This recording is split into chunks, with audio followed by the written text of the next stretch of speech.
Hello, everyone. Welcome back. It is a Sunday. It is time for more Romance the Blue Rose. We're getting ready for season 2. We are up to our third flashback episode. Hi, everyone. You know me. I'm your friendly neighborhood Prax, or at Deirdre on Twitter. And tonight, I only have one fabulous player, the wonderful, the ever entertaining on so many levels, Pooja. Hi, Pooja. How you doing? Oh, I'm good. I'm good. Trying not to melt. Moderately successful. But I mean, what can you do? It's a 100 degree day out here. No, I'm sorry for you. Not melting is good. Not melting is Yeah. good. And to answer Hawkeye's question, Hawkeye had asked, what does OVA stand for? Because I've been naming these OVAs basically. OVA is a term from anime, which basically I don't remember the exact thing about what an acronym is. I think it's original video anime is what it originally was. Oh. As in didn't air on TV and went directly to video first. But they were usually short runs of something. You know, maybe eight episodes, maybe at most, but usually like 4 or 5 short runs. And this is kind of our little mini run in the middle of season 1 and season 2 to show the flashbacks for all of these characters. 2 weeks ago we did Ritka and her journey from Kern into Aldis. Last week we had Russ and his backstory, and if you haven't seen the VOD, you should check it on YouTube, because there is a YouTube. Hi, we see you. Thank you for everyone who watches on YouTube.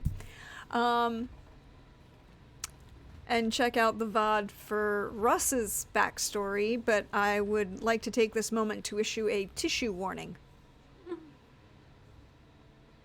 Oh dear. But we don't really have a tissue warning tonight because we're dealing with Delmae. Yeah, she specializes in being ridiculous, not making you cry. Or making Delmae cry. I mean, that might be hard. I'm not as hormonal as I was a couple of days ago, so I don't know. That is a mood right there in that phrasing. That is straight up, there's a mood there, and I've been in that mood. We've all been in that mood. You're like, I'm reading a book. Why did I just cry 3 times in 2 chapters? I don't know. I just have a lot of feelings. But it's okay, we're gonna have a lot of feelings tonight, but they may not be the same kind of feelings. And usually because, well, Delmae is special, right? How would you describe Delmae, Pooja? I think once upon a time, probably like the first episode, I called her It on a Stick. Yep, I think that stuck.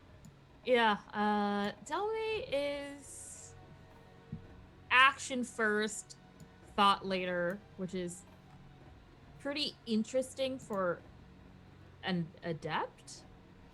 Because it's not like her actions are to go hit something or go smash something, but she's more of the just ask the damn question or touch the window. Like, she is not good at patiently standing around and weighing options because, well, I don't know. Maybe we'll get into the why of her impatience and, I think some of it is genuine excitement to see what happens next. But I think some of it's also just, I don't know, she's like a little bunny. Like, she can't stay still. She needs to keep moving forward. She has to keep moving forward. But we're not starting forward, we're starting back. That's true. And a couple years, maybe about 5 years before we start the beginning of season 1 and Delmae's first excursion assignment with the Sovereign's Finest out into the countryside of Aldis. Instead, we start in the capital city of Aldis, on the Rose River, a little inland, but there's on the lake. The city itself is built onto a lake, and there's a number of districts that you can have. The city is old, very old. Goes back to the original empire, before the Sorcerer Kings broke the world, before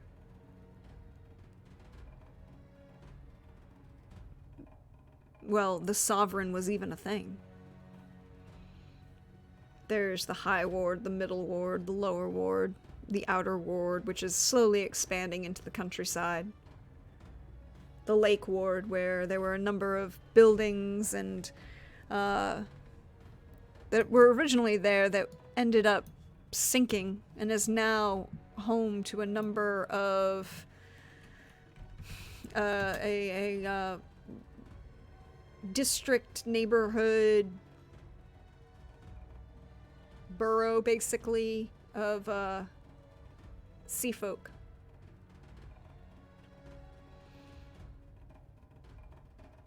But inside the capital, inside the High Ward, in the center of the city, inside the first set of walls on the edge of this lake,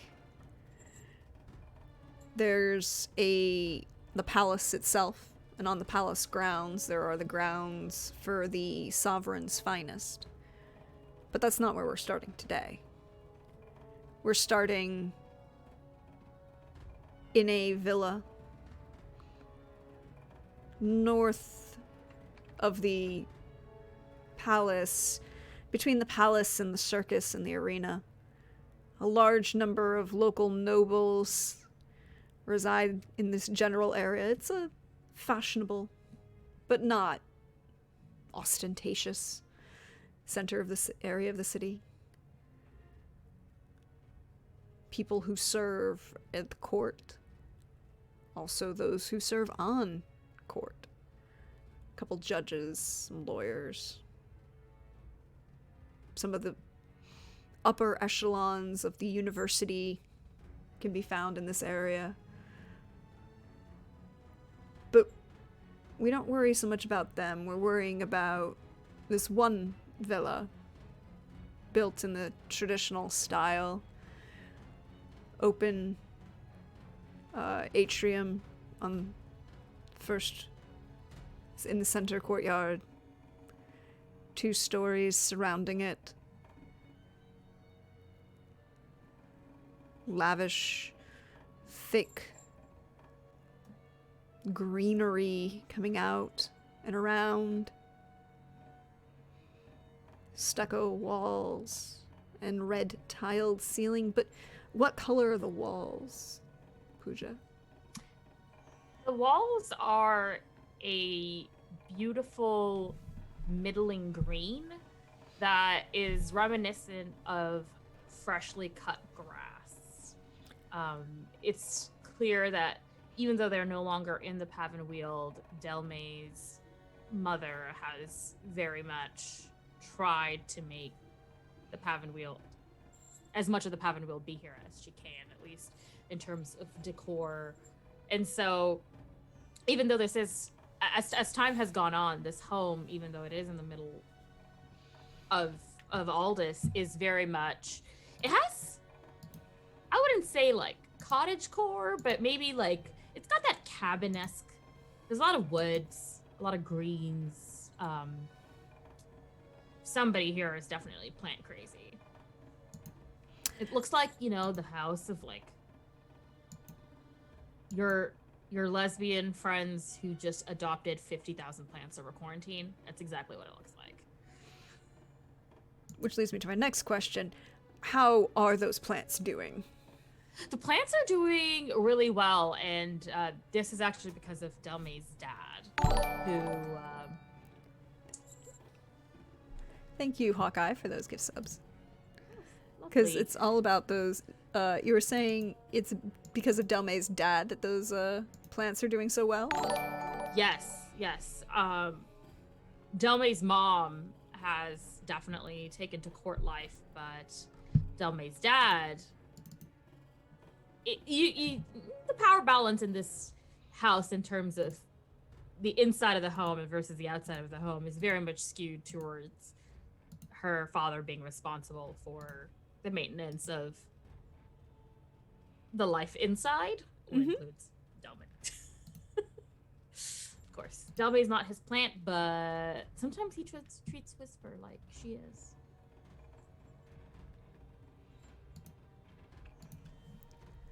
He tries to treat Whisper like a plant? Well, no, like he's responsible for like the well-being. So,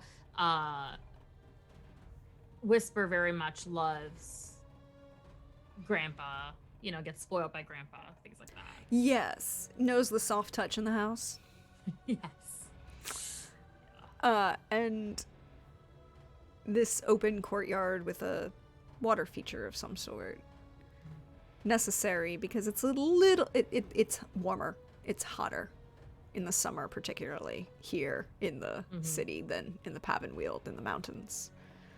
It's not like Houston hot, but Thank God. Although that would excuse why if I did start sweating. Why? no. It's maybe like New York City in the middle of summer. Which I will argue, probably worse because we have working air conditioners. Some and not the subway.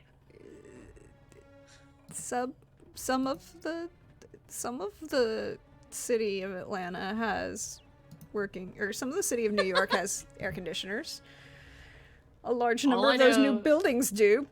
Yeah, well, when you're going from where you're staying to the office and you're wearing work clothes and you have to go on the subway, no. Look, it's better. Okay, look, no. It's better than it used to be because now there is actually a air-conditioned subway cars. Oh. For those of you who don't know, I'm about to prove my age. There was a period of time before there was air conditioning on the New York City subway that you had to leave the windows open on the subway cars. It went through the tracks. Sounds sweaty and musty, and just there's a reason you see all that steam coming out of the grates. It's just hot air. Yeah, there's a little bit of steam in Aldis in the summer. I mean, it's on a lake. There's enough of a breeze that you get a nice chill, but sometimes it's a little steamy. And I think it's a little bit more steamy in the courtyard than usual, also probably because of the plants and the water situation. So it's got I think there's probably an area that is more tropical feeling, just in terms of the species of plants that are being grown. I think might as well take advantage of the heat and the humidity and lean into that. And I bet Whisper takes advantage of that water feature a lot. Oh yeah, I imagine if it's really hot, she's just gonna be in there. Yep. Wolf in basically the drain. Wolf in the fountain. Look at her. She's so cute. Yes, she is. Hashtag MVP puppers. Always. But it's a little cooler. It's the beginning of summer. Not quite so hot yet. It's earlier in the day. Your mother has already left to attend to things that she does in service of the council and the sovereign's finest for the noble council. Your father has attempted, apparently there's a plan for a shopping excursion to the outer ward and a couple of the farms outside. He heard rumors of some new species of plants being brought from the Lartia matriarchy.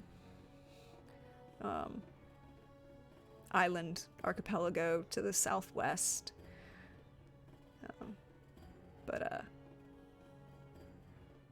what is Delmae doing this morning?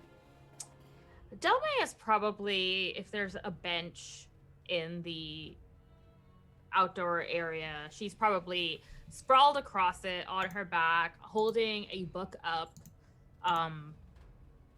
And you can tell by the size of the book that it is not one most people would read for fun. And she is not reading it for fun. She is trying to focus on absorbing whatever lessons on meditative magic that she can. But it's never been her strong suit. So her focus is it's drifting, and there's a very good chance that the book might fall on her face as she takes a nap. You know, restful sometimes is necessary. Yeah. But there is the question, do you reside in, you know, there's a couple servants in the house. You know, of course, your mother's attaché, secretary, what we might know as a judicial assistant person who runs her life and makes sure that she's where she needs to be at the right time in the right place, and from there, and also sometimes runs the rest of your lives, because, you know, you're all part of your mother's life too, right? Yeah. Who is she? I see her being very much kind of like, I think the closest thing I'm picturing is Emily Blunt's character from The Devil Wears Prada. She's young, she's very gifted. She's clearly meant to rise in the ranks, and she knows it. And so she's okay with it. So as far as being this attaché to Elodia, she is perfect. She is super capable at this job. But there's also, I think, at times a impatience with Delmae specifically when it comes to falling in line and doing what needs to be done. She's very much this is how you go from point A to point B. You do your job, you do it well, you move on. What do you mean you don't have plans? What do you mean you don't know what you want to do? Get it together. And she's pretty young. So there's that kind of a thing, right? Like, she's like the super high achieving older cousin who looks at you like you're crazy because you don't have your life figured out 14 steps ahead at age 16. Not that Delmae is 16, but, you know, for in her eyes, yeah, sure. Well, I mean, Delmae is maybe 20 at this point? Yeah, what did I say? She was starting the game. She's early, mid-20s. But in terms of life experience, definitely on the younger side. End. Yeah. Well, this young attaché, this young personage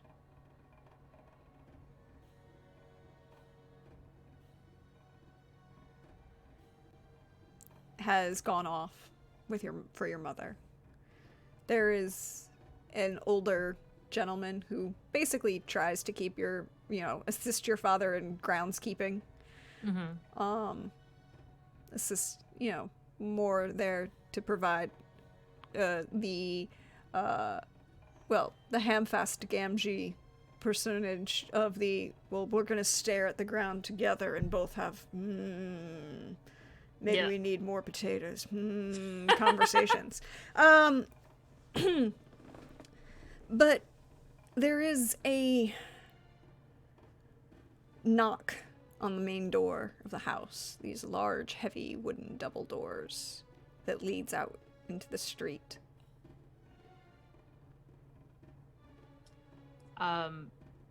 Is that older gentleman, is he around? You don't hear him, and usually you would if you thought so. He usually is somewhere in the garden or nearby the garden, but you know that your father went out to look for at new plants, so perhaps he went with him. Okay.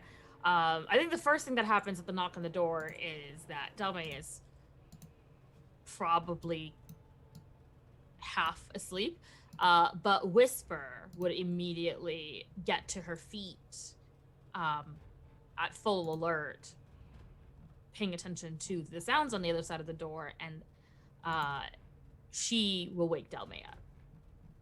Just her alertness telepathically pings Delmae to, and Delmae comes to attention too, and so she'll wait to hear if there's another knock, and if there is, she will go to the door.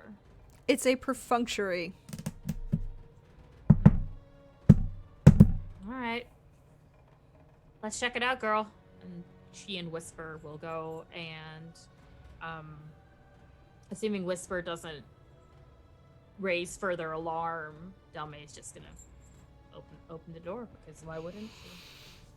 So you open the door, and there is a, well, not surprising to you, but perhaps to other people,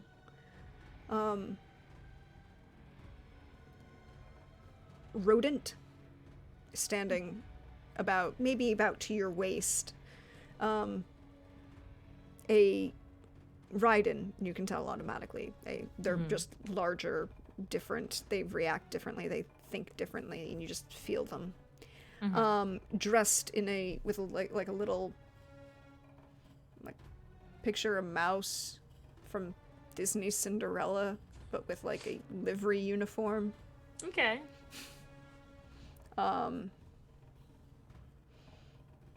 Do I recognize? No, you recognize the uniform as kind of, as the university uniform. Okay. You know that a couple of these Raiden, occasionally work as messengers around the city, particularly the mice and rats, because there are so many. Hi, may I help you? They're just go younger with her voice. Go for it. There's just a, very plain, very business-oriented envelope presented to you. Is this for my mom? Because I can give this to her, but she's not here. I'll look at the envelope. Does it have a name on it? It is. It is actually addressed to you. Oh. Ooh. I hope this is a notation. What is the culture here? Do we tip the messenger? You probably, if you knew them, like there was like a personal messenger, like you or a servant for someone that you knew, you might. Okay. But this particular rye mouse rodent, you haven't seen the tail, so you're not quite sure. It could be a mouse, could be a rat. They're a little. Could be. This rye person. This rye person just nods to you as you take it, and then turns around and leaves, not expecting a response. Thanks. What do you think this is, Whisper? And she's gonna close the door and immediately open it. It is heavy, good quality parchment, but not ostentatious. There's no visible. You've been around the court enough. You know those level of nobles who splurge on having like just the gold thread woven in, or of course, fancy gilded inks. Yep. All of that. This is very perfunctory. The address on it is Ms. Delmae Ferox. And you're, at the, your parents' address. It's printed, not script. So very blocky, very business-oriented as you flip it over. The seal on the back is just a basic wax seal in the color of the university, so that blue kind of color, but with interwoven white streaks in the wax. The seal itself is it is just a basic seal. Okay. Not a recognizable. So as I rip it open, I'm going to, like, without thinking even, hand the envelope down to Whisper and hold it in front of her nose and let her investigate that while I go straight for the script. Well, so she'll give it a good sniffity. She's gonna sniff. Okay, so go ahead and roll for Whisper sniffing. Perception with her smelly. With her nosy nose. Alrighty. Where's here it is. I don't know why Roll20's being very, very silly today. Alright. So very high. 18. 18. 18 is very good. Very good in this game. Whisper would tell you that it smells like parchment and ink. Okay. So and not like books. The sender isn't someone she knows. No, the sender is not someone. She doesn't react to any sense that seemed like something that she's familiar with. And it's not like it's scented or anything. Yeah. You know, nobody's sprayed it with perfume. I was gonna say, it's not a love letter. Ooh. Although, who's gonna send her a typed love letter? But, I mean, it's typed in the sense that it's print handwriting, not cursive. Oh, okay, that's what it's kind of print. Sorry, okay. not movable press typing, but... I don't know, magic is a thing, so magic is a possible. Thing. This is just somebody who printed out with, pen and ink versus someone who wrote very politely and stylish in script. Alrighty, well, Delmae is going to read the letter. Ms. Ferox, you are cordially invited for your assessment examination at 3 p.m. this afternoon. We anticipate your arrival. Signed, the library. But Delmae first is going to really quickly panic and think back as to whether she should have known this was coming. Like, is this something she expected and forgot? Is this like the dreams I continue to have about walking into class and there being an exam you didn't study for?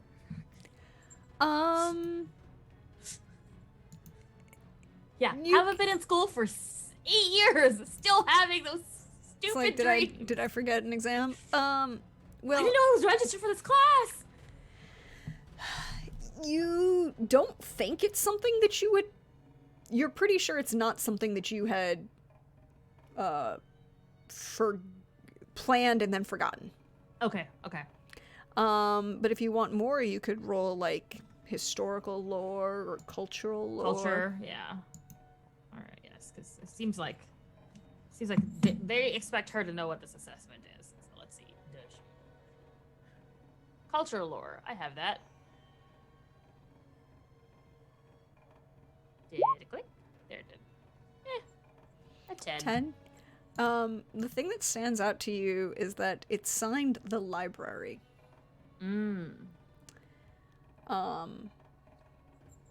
You've heard, I mean, you're an adept. You would have some understanding, you do some magical things.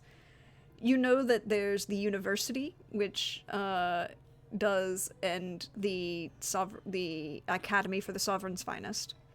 But you have heard rumors of magic that the library on the palace grounds, the archive of the palace grounds, is unique in that it will sometimes select adepts to see if they're ready for the mysteries that it holds. Oh. And it's not... It's one of those, like, urban legends kind of things, but it's a little bit more than that, because you maybe don't know anyone personally that's had a letter from the library, but you've seen them, you know that they exist. Okay.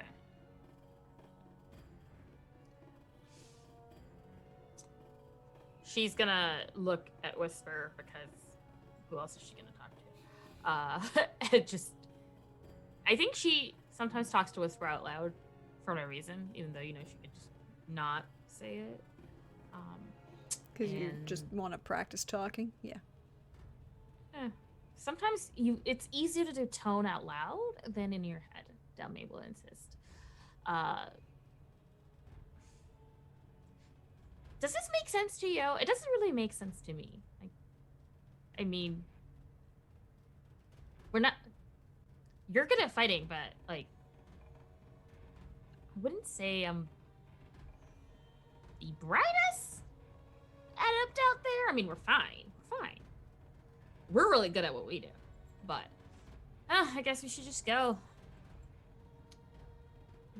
Unless do you want to stay and hang out in the fountain? Oh, okay. No. What time is it? Mid-morning. Mid-morning. Okay. Well, she's probably going to grab some parchment and scratch a quick note to her mom to tell her that about basically what happened, like about the rye rat showing up with the delivery and the strange letter signed the library, and it could be weird, but it could be real, and she has something better to do this afternoon, so she's gonna check it out. And if she has any suggestions as to what she needs to do in terms of preparation, she should really write back quickly.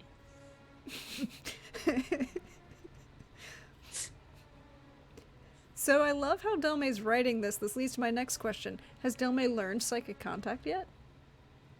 Oh, right. She has, hasn't she? Pooja, have forgotten how this game works. Right, psychic contact, that's a thing. And she does call her mom, doesn't she, in the future? So, she's called her mom a few times. Yeah, because she's good at, like, meditative is probably is definitely her least strong magical group. Yeah, well, let's just say that she's writing it out so she doesn't forget what to tell her mom. Because her mom is a busy person and you need your bullet points so you can get to the point. Write out the first draft so that when you actually sit there and send the message, it's clearer and more concise. Yeah, you know, her mom has been slightly irate at her when she sends her long, rambling streams of consciousness types of messages, and Delmae is trying to be a more responsible person, and you know, she's messaging her mom in the middle of a work day, right? Like she wants to not dilly-dally, especially if what she's asking her mom for is like, if you have any advice, send it to me fast so I can like incorporate it.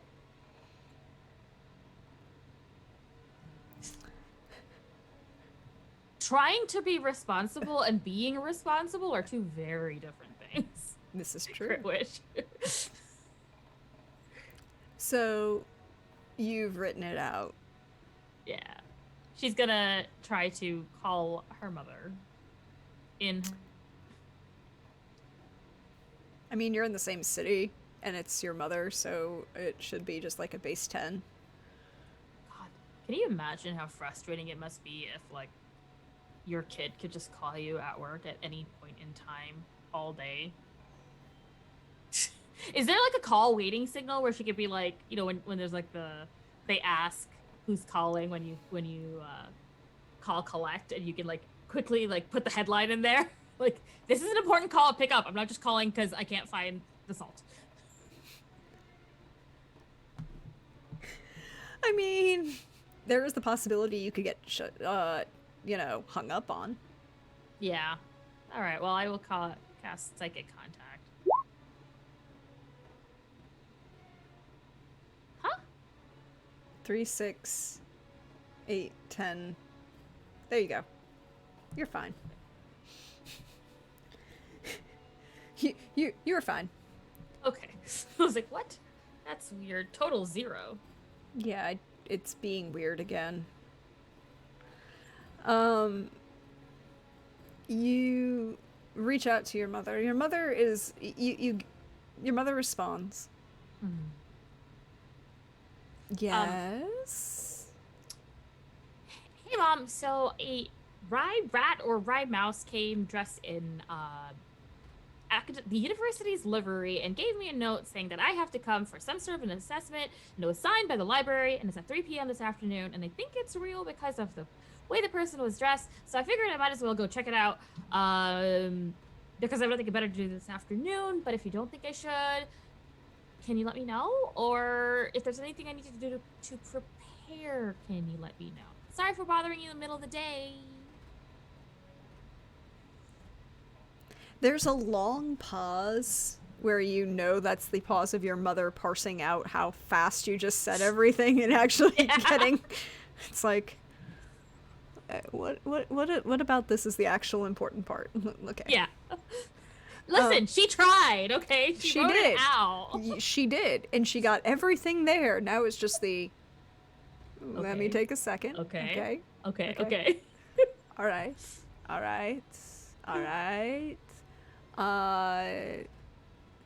Delmae, if the library calls, you should answer.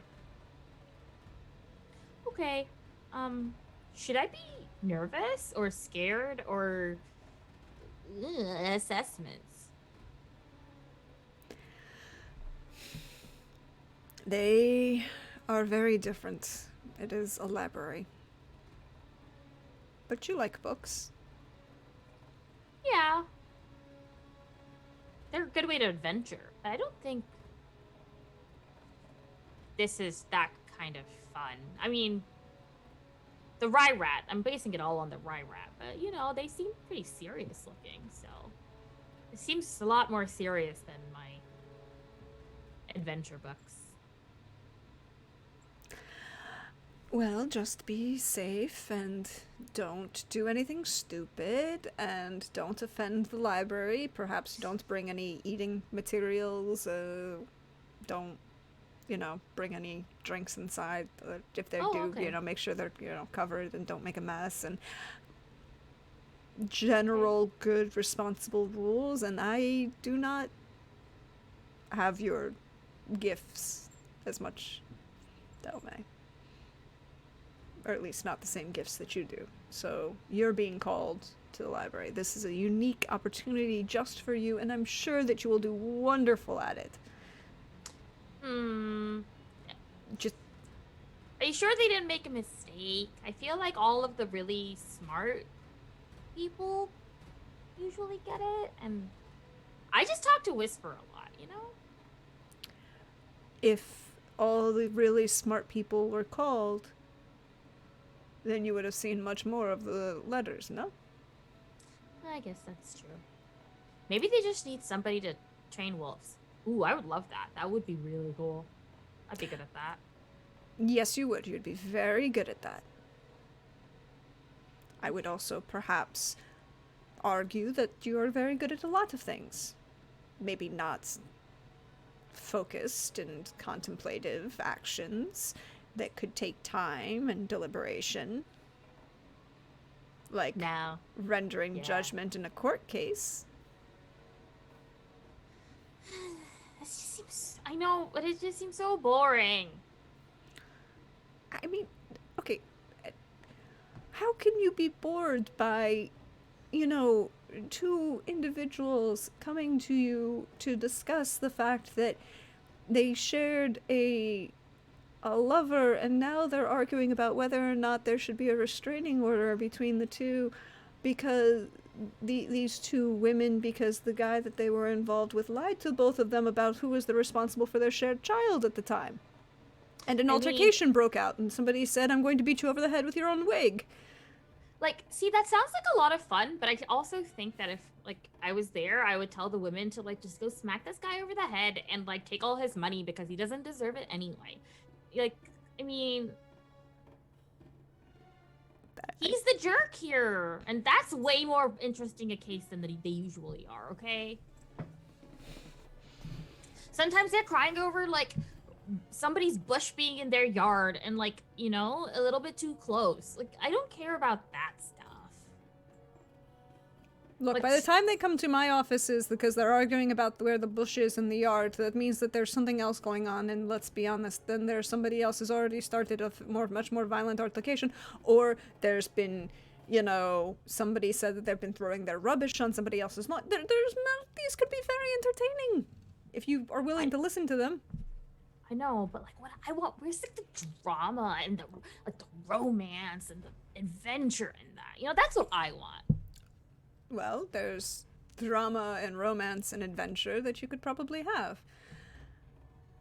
But you have to wait for it and think about it and remember that adventure and drama and romance aren't the only things that are out there. Okay. Mom, do you really think romance is gonna come to me if I sit here thinking about it? Because I don't know. All my books say otherwise. Well, since your father came and courted me when I wasn't even thinking about him, except beyond the fact that I wanted to focus on my studies. And then he showed up at that was a cabbages argument. There was an argument about cabbages. Oh, well, you know... Now, to be fair, it wasn't his fault, and it was not his cabbages, and he was not involved in any way, shape, or form. He was just there as you know, a witness. The witness? Yeah.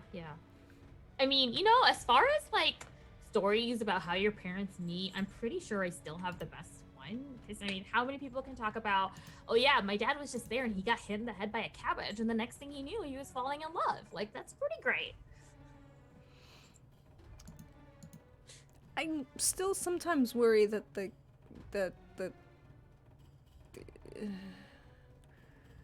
cabbage did not give him a concussion, Mom. Well, that's you know, I mean, I have a right to be concerned. And at least, to be fair, there haven't been any cabbages in any of the gardens. That's true. I haven't seen any mystery cabbages, and Whisper definitely hasn't smelled any. We would know. Why do I feel like that's sarcasm? Is there cabbages? Are there strange cabbages in our house? Delmae, are you? No. Are you hiding cabbages for your father from me? No. It's not a Mother's Day present. No. Listen, he just wants to do something romantic. Go with it. I would like to point out this whole conversation started because you said that their romance wouldn't come to you, and now we're talking about the fact that your father is playing romantic cabbages. I know, but like, I said romance wouldn't come to me if I wasn't looking for it, right? Like, I need to go out and like, I mean, romance is gonna find me in the middle of this house, is my point. Like, it's time to, romance is out there in the city. Not in the library. Well, maybe in the library. Ooh, do you think the assessor is gonna be like my true love? I'm sure you'll tell me all about it when you get back. Okay. This sounds like a plan. Well, I might no, fail the test, but if the person's hot, it's worth it. Not during the testing. That would be... Don't do that. Don't do that. Remember, we've had this conversation about inappropriate time to flirt with people? You know, someone who isn't, you know, attempting to be a you know, a figure of authority that's, you know, inappropriate. Like, not flirting with your teachers. It's inappropriate if they flirt back, Mom. But yes, I get it. I will not flirt until after the assessment, should the assessor be very attractive. How about that? I'll take what I can get. Okay. Now, is there anything else? You said, okay, 3 o'clock you're going to be gone, so okay, so are we going to expect you for dinner then? I hope so. Okay. Well, I try not to impose on too much on your planning. I understand that you're a young adult and that you might have plans with perhaps a young gentleman or a young lady or person in the city. Not today, because if I did, then I wouldn't be so, you know, well, no, I probably still would be hopeful about the assessor because, you know, the more attractive people in my life, the better. But not tonight. Okay. All right. Then. So we'll see you. We'll see you later for dinner. And okay, no, you just hear that pause that you can tell that she's actually talking to someone out loud. It's like, Yeah. all right, Delmae, I have to go. Apparently, Okay. there was an altercation, cart fight. Then Molotov cocktails were involved. I'll have to figure this out. Okay, Yeah. but Okay. okay, Bye. bye. Now be safe and call me when you get back. When you get home, right? You're gonna call me when you get home.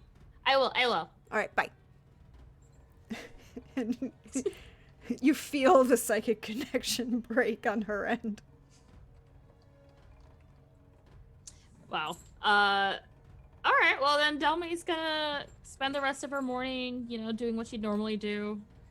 Get cleaned up, have lunch, and then head over to the library. Yeah. No, Trooper Delmae's a sequins girl. I see it. Shiny. I mean, Maybe hello. fringe sequins. Hello. This is pre Delmae. This is my attempt at pre Sovereign's Finest Delmae fashion. It's loud. But it's loud but tasteful. She tries. I mean, a part of the having to go to a lot of court functions, like she tries to inject as much personality as she can while only towing the line. Yeah, I mean, you're not showing. You're not gonna. It's classy, avant-garde, and sequence, but There you go. but not schlocky. She likes to draw attention in the good way. Good way of drawing attention. So what is she wearing as she is going to this assessment at the library? Going to the assessment in the library, she is dressed in her...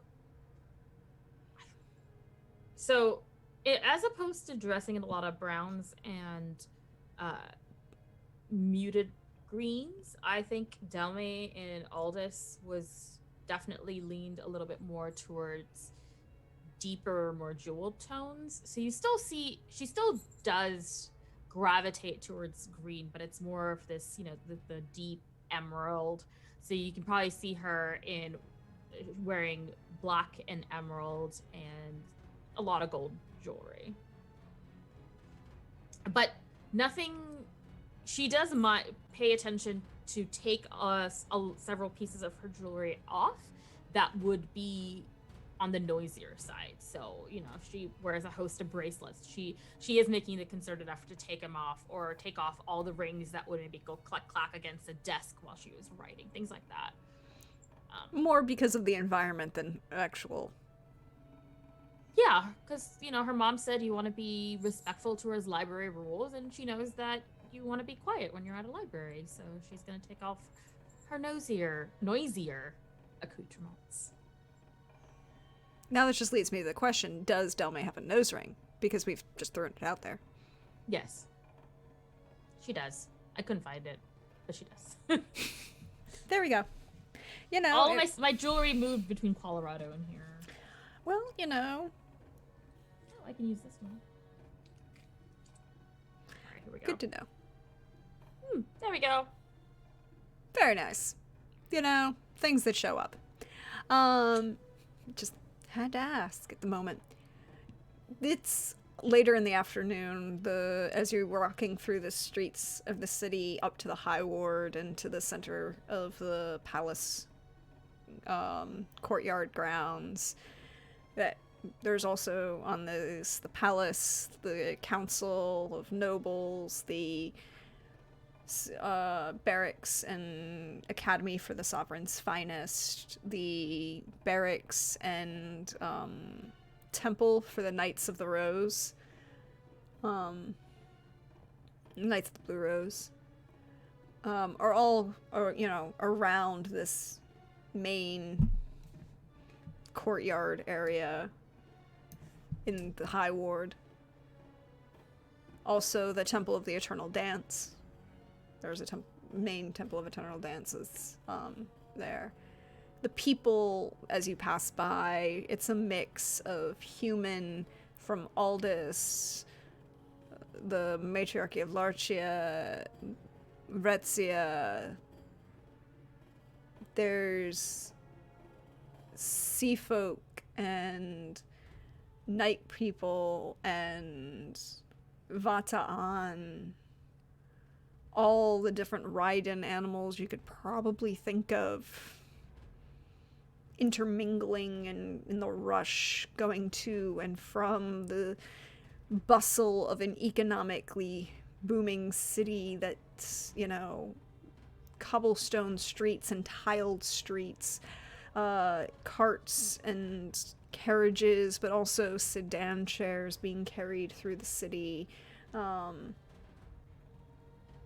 Couple of the flying cats are chasing the regular rats through the city. It's very different than the Pavin Weald. It's noisier, it's busier, it's more on.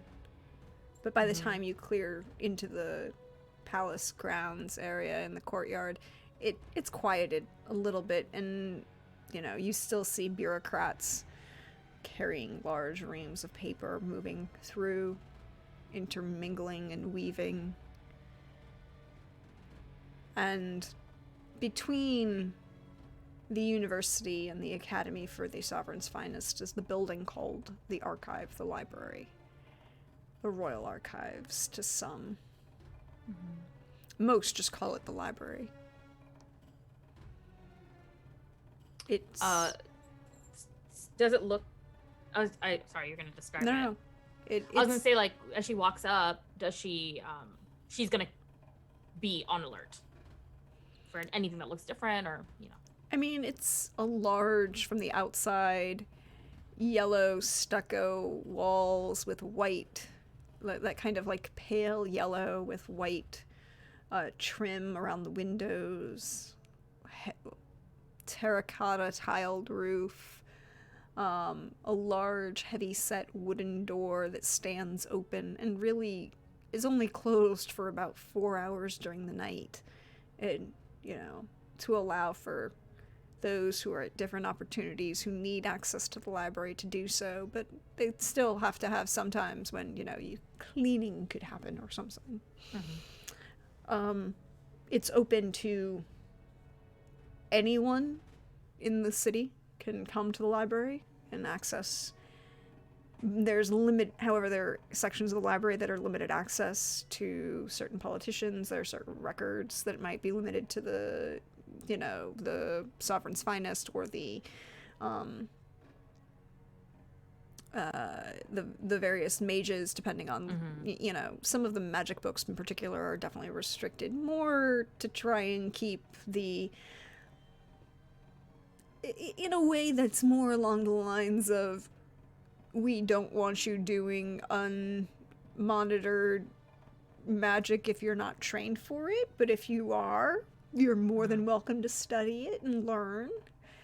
Just makes sense. Don't break the city with a giant fireball if you don't, you know, you've never cast magic before.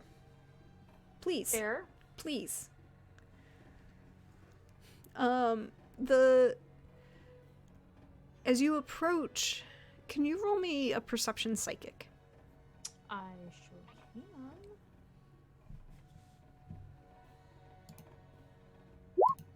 I only have perception. Regular. So a 13? You feel a weight. This kind of feeling of magic in the air, but it's anticipatory. It's not like it's a spell or... you just feel, it sometimes feels like that when you know that you can feel Raiden watching you before they approach. There's just that feeling of something's gonna happen. Like, you get just that impending, like... It's that, like, almost that smell of ozone in the air before a storm rolls in. But you feel that. And you realize that it's quieter. The sounds of the city have faded out. You see a couple people going in and out the main door, but that's not where you feel being watched. Just on instinct, her eyes are gonna go straight, like, up and around, just kind of like looking to see if there's... I think her first thought would probably be like a Rye person watching her, and she's just gonna kind of look around to see if she can spot. And a Whisper will probably do the same because Whisper can feel her. Yeah. Feeling. It's not hard to notice, and you don't even need to roll for it. They're that same liveried rodent, Rye rodent rat stands next to one of the side doors. Single door. Easy to overlook. You would almost think it'd be like a tradesman's entrance or something. Off to the side, away from the main door and traffic. And they are just standing next to the door looking at you. Waiting. And so when Delmae makes eye contact, she's gonna do the whole like, am I supposed to come there? You just... The rat nods and waits. Yeah. Hopefully the rat knows Delmae has a subtlety of a brick through a window. And so she's just gonna head in that direction. Just, like, walk. There's not like, is anybody watching? She's not self-conscious enough to worry about subterfuge, I guess. Doesn't feel like anyone else is really caring about you.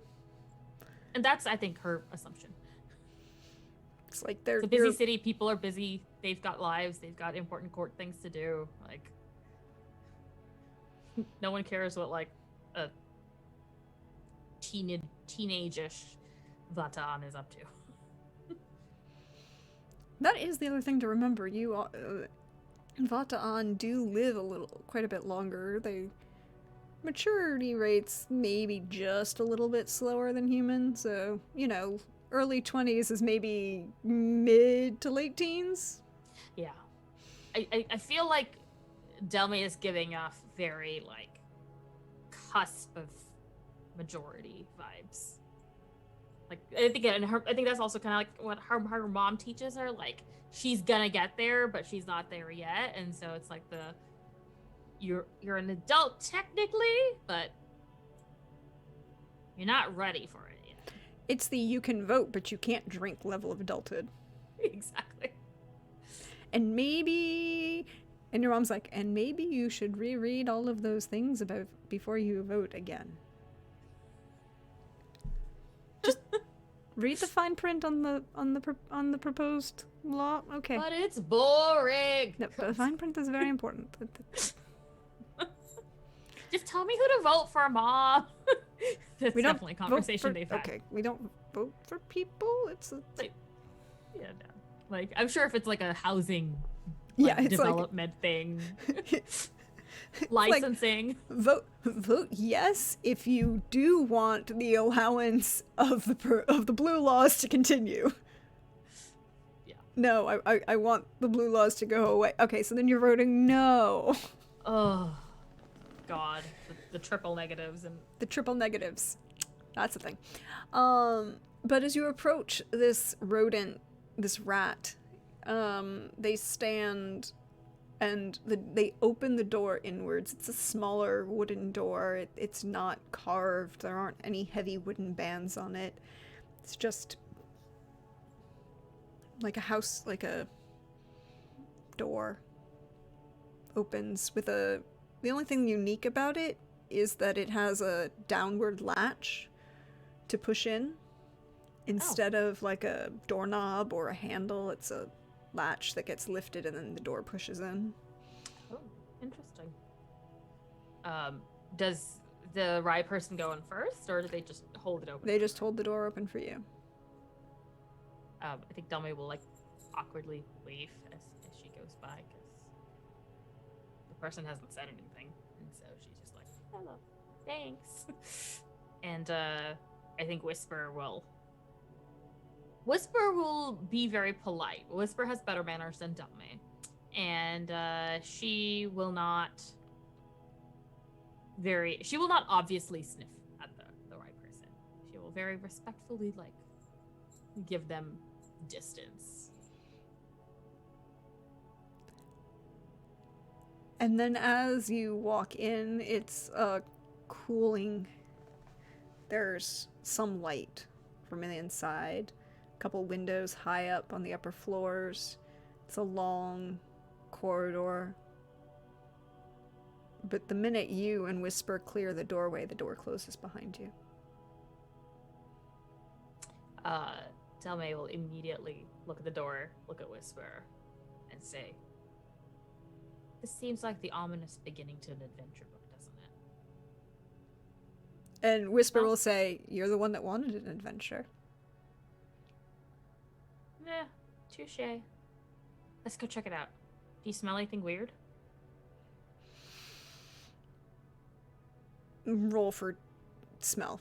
Roll for pupper nose. Roll for pupper nose. Come on. As opposed to Pompanoose, which is... 16. Very many. Whisper continues to be the only person who can roll. That's not true. That's not true. There is another person who can roll. Also a pupper. Yes, that's true. Asen rolls really well, too. I'm just really glad that even in the past, some things hold true. Whisper's the goodest girl. Yes, she is. She will sniff and kind of move cautiously in front of you. Not a lot, but just that little level of a dog. And she's not a dog, she's a wolf. But that level of a large dog moving in front of you is kind of like a guard instead of being right next to you. Yeah. She will sneeze a couple times and say, there's a lot of dust and books. Oh, I'm sorry, that's not gonna get any better for a little bit. I want sausage for dinner. Deal. Fine. And there's this moment where she sneezes again, but proceeds downward. It's this long, cooling hall. The tile underneath your feet clicks under the nails of Whisper's claws, and you feel or pads, and you feel the cool air. The walls are whitewashed stucco, and it's just these whitewashed walls in this long corridor that goes straight, and this terracotta tile floor for maybe like a couple 100 yards. Okay. I'll just follow the hall until something else happens, or I see a turn. As you come up there's a intersection, a right-hand turn, and a doorway in front of you. And the doorway is glowing. Well, if this were an adventure book, she knocks on the door. It opens outward. Ooh. Knocks out of the way as it opens. Yeah, it's just a very simple wooden door, but it glows. And it's not glowing like, high, big red video game sign glowing, but it's got some effervescence, possibly, if you were to consider, from a scientific perspective, perhaps some phosphorescence involved. It glows blue, by the way. And you enter a room. There are books everywhere. Floor to ceiling. You look up and it's 2.5, maybe 3 stories of shelves of books with ladders and catwalks connecting them, shelves along the bottom. You feel like that old library feel where it's just old books giving off this both scent of leather and parchment and paper. The ink is heavy in the air. And I think Delmae does take a moment to kind of look around and just think about all of the stories that are in these books. And, you know, I think for a moment there, you actually see her appreciate how small she is in the presence of all of those stories. And as you look around, you just hear that kind of coming from to your left. And you turn... swing immediately. There's a tall figure, Vata'an, who kind of androgynous in the technical term definition of the term, in almost intentionally so. With long white hair that's tightly braided and then coiled, and you're pretty sure that if it was let down, it would be dragging on the ground. Their face is old, but not that level of, like, Sophia Loren old. You are never sure exactly how old they are. You know they're older than you are, but they could be anywhere from 40 to 400. Yeah, I feel like that might not be the first kind of Vata'an she's seen. Like that, I mean, because they live so long.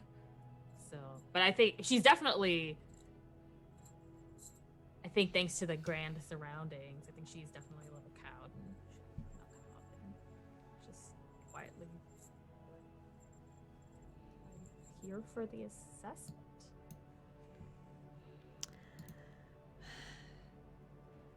They sigh and, like, flip through a book they're holding. And their voice is soft, but not distinguishable of any way. It even seems to be lacking an accent. You can't tell where they're from or beyond the city of Aldis. And they look at you.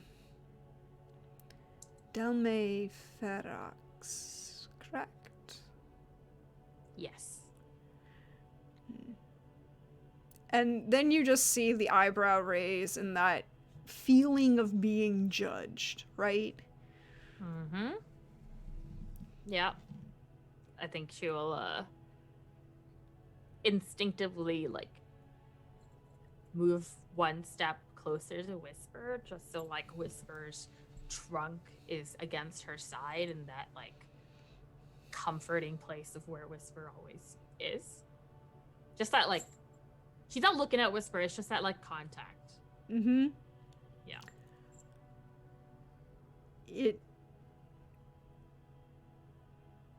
It's different. It's not like some of the courtiers or the nobles that have kind of evaluated or judged you since you've moved to Aldis. They're not finding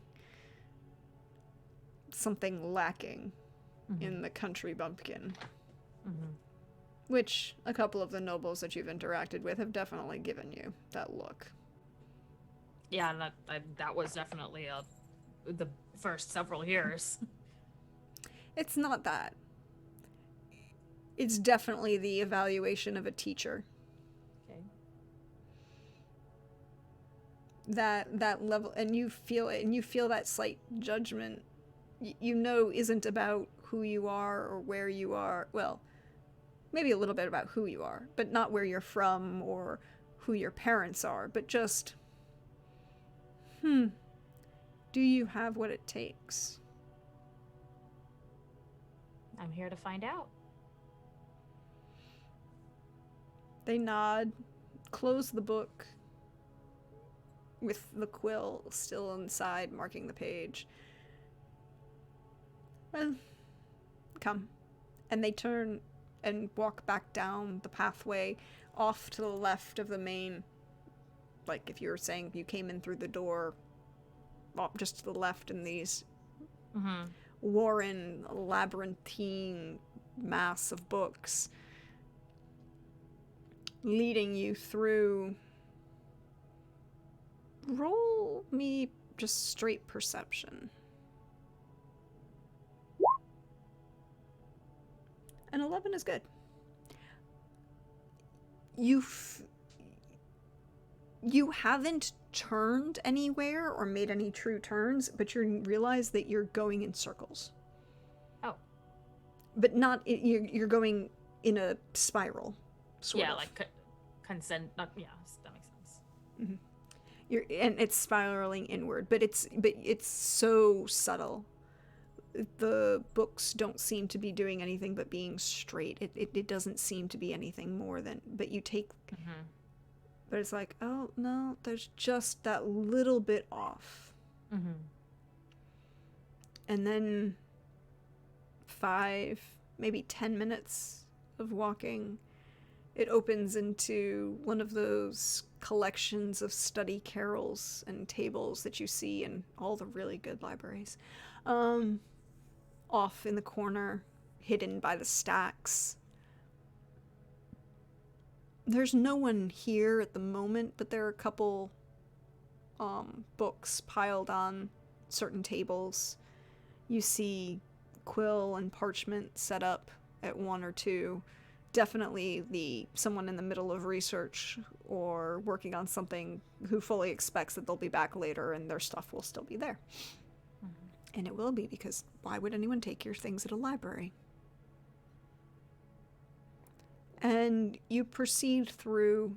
They lead you further through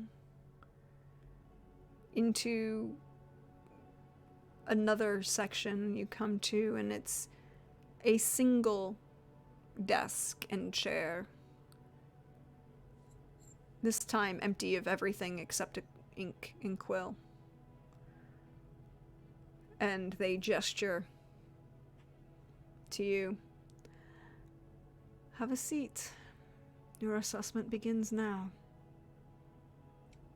Okay.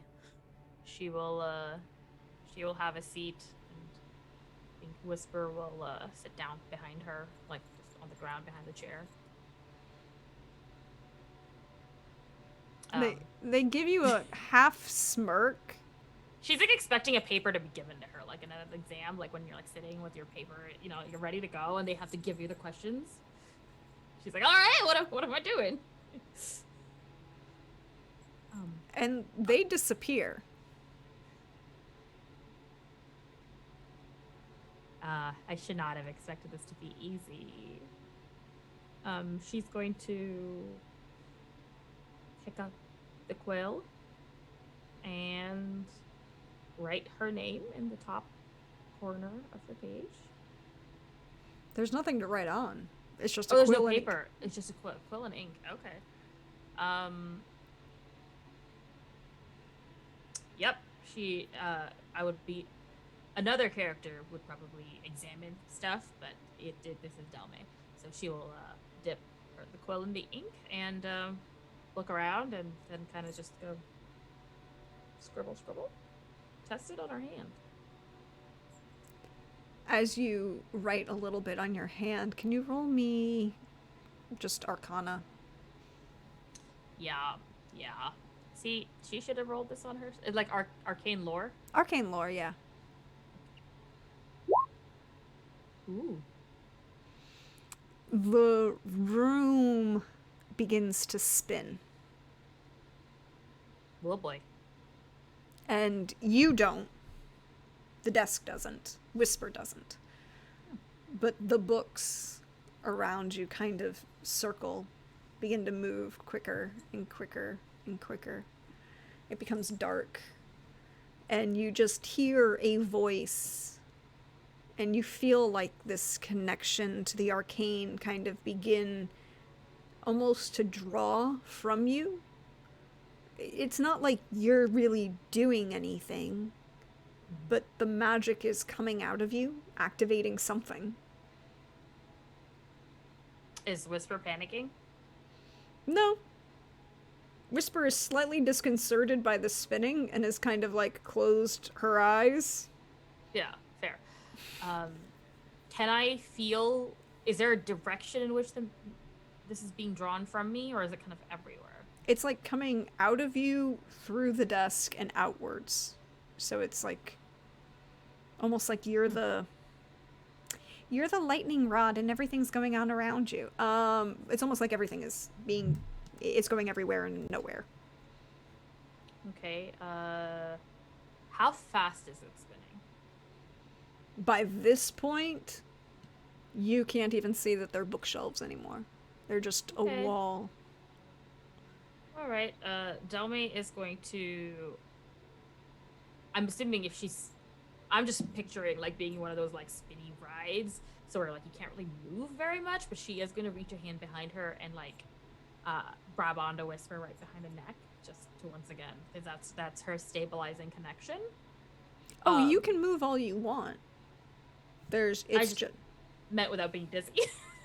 Without being dizzy is an entirely separate issue, and that I have very little control over because... Yeah. So she's gonna hold on to Whisper and kind of like close her eyes maybe for a little bit, and then she can't feel the spinning, right? No, she's not feeling any of the spinning. It's outside. It's like if you were to say the bookshelves are probably maybe 5 feet from you, and they're around you in a 360-degree circle. So those 5 feet from you, from the edge of the desk. Yeah. So I would say she probably closes her eyes for like 5 seconds to kind of like gather herself, and then she's gonna peek an eye open. Is it still spinning? Mm-hmm. There goes the nose ring. She's gonna look back at the desk because that's not spinning, right? Is there anything different about the desk? There is something different about the desk. There is a very, again, that same kind of typeface, but handwritten writing on the desk that just says, "Welcome, Delmae, to the library." She's gonna run her fingers across the script. It's just writing. It's not like it's etched, but there's no paper there. It's just the wood of the desk. It's just, you feel almost the ink, but it's not scratched into the desk. It's just, it doesn't smudge when your hand runs across it. God, you know what I love? That I don't actually have to think about what Delmae's gonna do because she just fucking does it. She's gonna be like, "Thanks. Hi." Talk through the writing.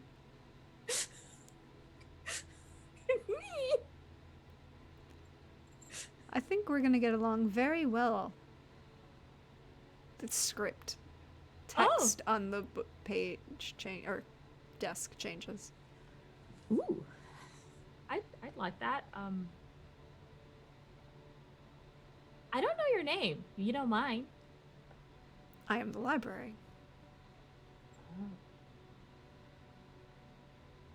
That's cool. This is Whisper. What do you want to do? You called me here. It's your party. You're very interesting. I wanted to get to know you. I mean, you are interesting. And I'll be delighted to get to know you. This is really cool. Thank you. I have many stories in me. Many books, tales, legends, accounts, descriptions.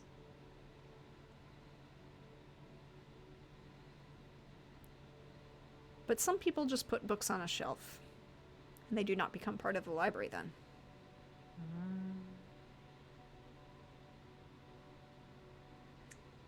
That's a shame. Yes. There is an entire shelf dedicated to the breeding practices of the Icebinder Mountains that is not part of my library. It is most upsetting. That is upsetting. There's a shelf in my library that is not part of me. It is... Sometimes people forget. So, how do you get those books back to you? I need friends. Like you. Oh? And what do your friends do? But let's see if you can be my friend, Delmae Ferox. I hope so.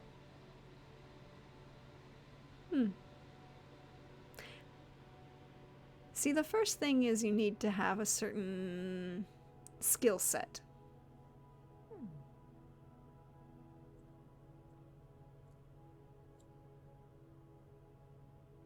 I mean, I can try.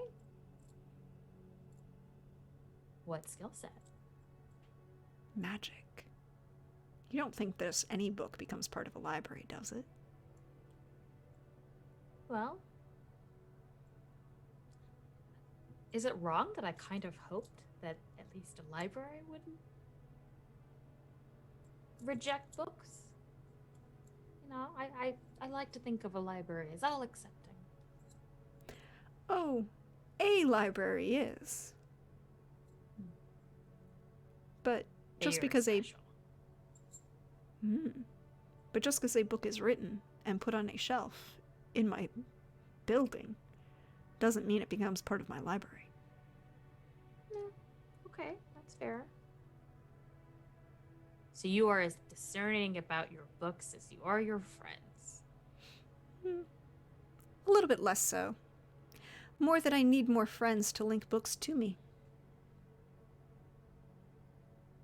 All right, well, given that we're talking, you can probably tell that I'm not completely lacking in magic. So, how No, your magic is very interesting. I like it. It smells of outside.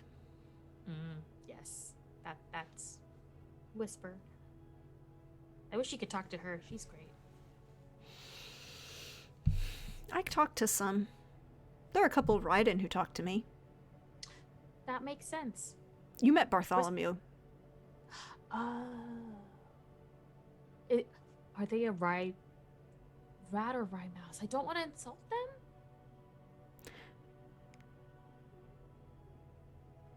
Technically Rodentia domesticata, but... Look, one of their parents was one and one of the parents was the other. We don't talk about it. Fair. Just rye person, Raiden. Sometimes if they are called a rodent, it works. A rye rodent. Okay. They also answer the name Bartholomew. Fair enough. Yeah. I did, to answer your question, I did meet Bartholomew. They were very efficient at their task. Yes. They were very good at things like this. They are going to buy me a printing press. Oh. I don't know what that is. But, Neither do they I. become your friend this way? Sort of, but not really. Oh. They have always been part of the library. Well, not really them, but their line. Like familial service? Mm-hmm. They were born in my library. And they stay. Is that you? So you didn't really pick them specifically to be your friend? We came to an agreement very early on that they would not chew the bindings of my books, and I would provide them with security and other things. Yeah, fair. I just meant in the sense that you choose your friends. Oh, no, I do not carefully. choose my friends like that line. No. Oh, okay, gotcha. They're an agreement, a pact, a negotiation. I'm sorry. I get told I ask a lot of questions, but I'm just really curious. And I mean, you're a library. If I can't ask a library of questions, who am I supposed to ask? It would seem counterproductive to not ask questions in a library. I know, right? It's like, this is great. This is great. So, how can I be of assistance to you? I just want to taste your magic. Oh, okay. Well, the thing I'm best at is anything involving whisper. And psychic stuff. I'm trying to figure out like what she would have had in the past compared to what she has in the present. No, we'll just go with whatever the stats are. It's fine. Well, I don't think she had healing until she met Cecilia. So that one's that's fair. Yeah, but she did have. I don't have all of my dad's talents for nature, but I'm pretty good at reading nature. I'm really good at psychic contact, looking, sensing magic. I've spent a lot of time working on that because it was kind of drilled into me by my instructors that second sight and psychic shield is the building base of all magic, and well, you know. I don't want you to cast a spell, Delmae. I just want to taste your magic. Let it go.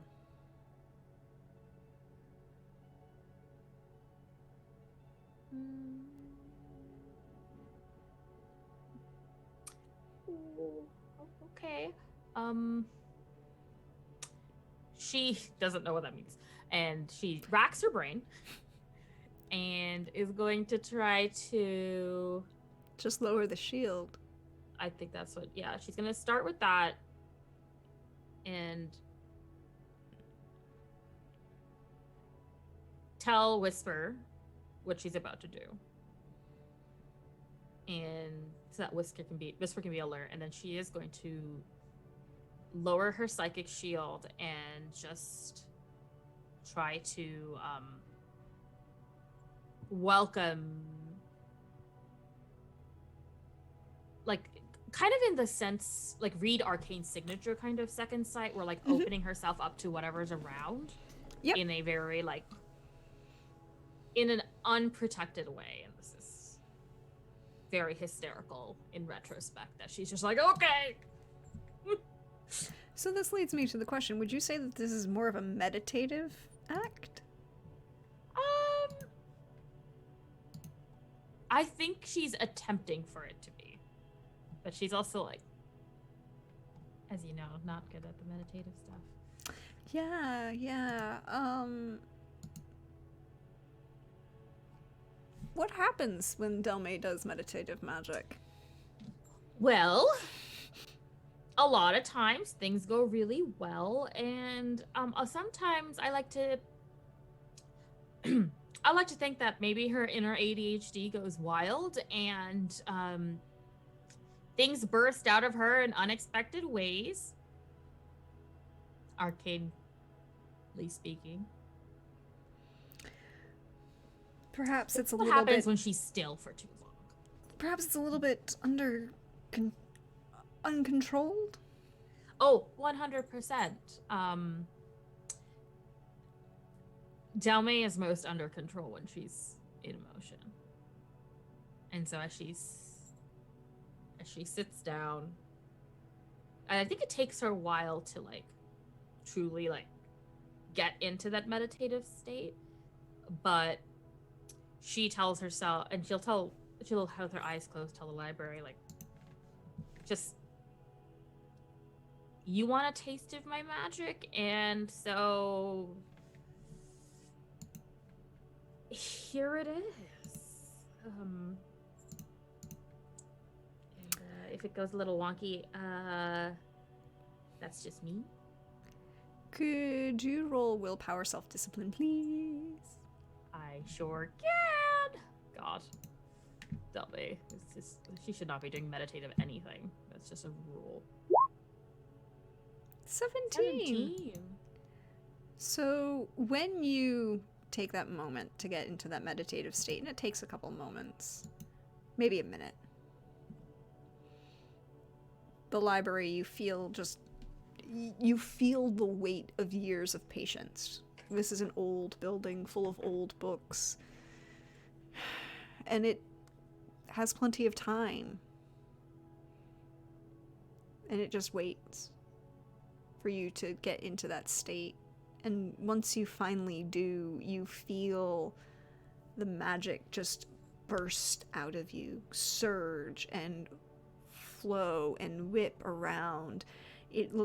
If you look at it, because you've got the second sight up, you see these massive colors of almost bright lights of tentacles interweaving and bursting from you and reaching out into the still spinning bookcases, which have now kind of like become one giant.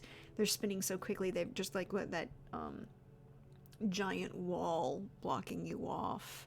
Mm-hmm. And they kind of pop through into these bookcases, and they're hitting it and bouncing off of it. And then you just feel something touch you. Like somebody reached out and put their hand on the top of the back of yours, but it's more, and it feels like it's sinking in, like if they sunk into your hand, into your, just tasting and touching these tendrils of light that are bursting out of you in all the jewel colors of the jewel tones. And you feel almost overwhelmed for a moment, but then it settles and it's comforting. These bursts of light that are coming from you are calmed and organized, and not organized. They're not changed. You're not changing how you react to the magic or how the magic's reacting to you, but it seems more focused as it comes out, less willy-nilly, and now targeted. Mm-hmm. And somehow also helped, like somebody is guiding you along, and you feel a charge of electricity, like when you touch, it's like that static shock that then, but it doesn't hurt. It's almost feels like something locks in place when two magnets feel together, and you just hear, your magic tastes very good, Delmae Ferax. I think we'll be very good friends. Did you make this happen? Did I make what happen? Everything I'm seeing. No, that is you. Wow. I just helped it find a little bit of direction. It's beautiful. I am a library. Categorizing things is important. And knowing I can see why. Knowing how to find things and where to find things. But no two libraries have the same category system, right? I take your word for it. Does your mother's archive and library have the same system as your father's? Study? No. My dad color codes. It's very strange. It's not the strangest I've heard. Did you know that there is a library in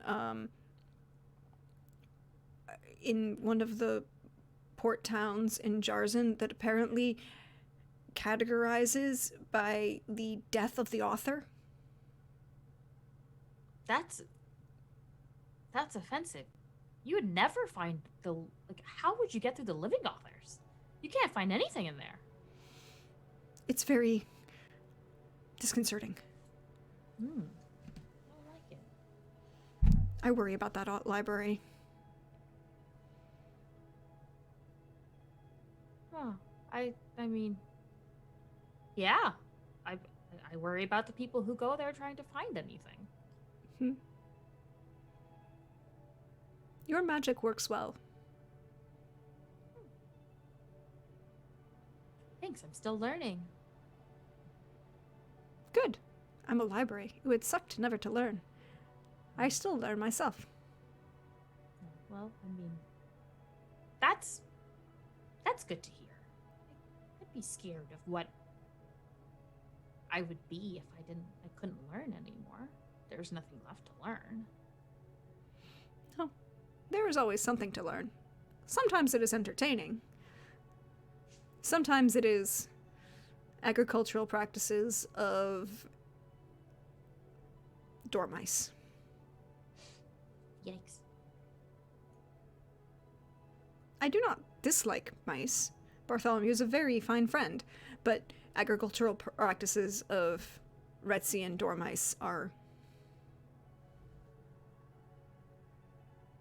perhaps not the most useful of information that I contain, although it is still useful. You know, useful is in the eye of the beholder. I'm sure my father might find it more interesting than I would. You know, he's into the whole growing things. There might be something there for him to learn. I'm just saying, you know, like, it's not the worst thing to know. And see, that is why we shall be very good friends, Delmae. Because you recognize that there is a reason why these things are in my library. Everyone has stories to tell. Experiences to share. And on that, we're going to take the break for the evening. Because that's just too good a line. But refresh yourself. Get some snacks. Take a second. And we'll be back. And we'll see, what else this library has in store for Delmae. And, yes, I promise you, Delmae is not going to be any less naive in the rest of this episode, because good God.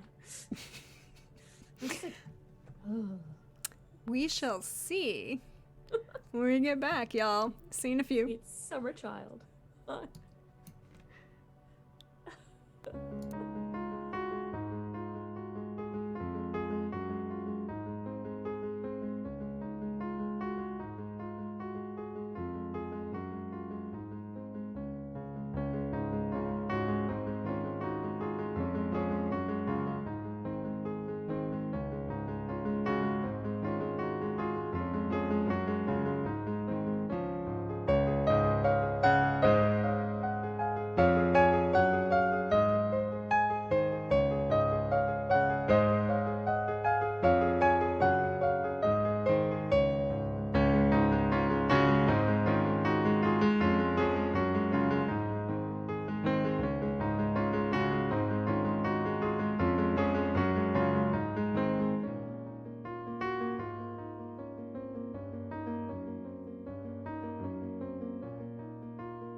So apparently the timer didn't turn on.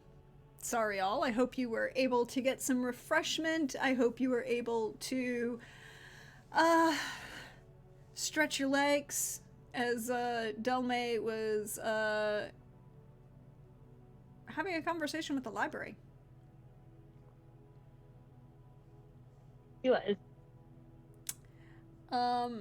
Is the music on? It is, but you're a little peaky. Are you coming?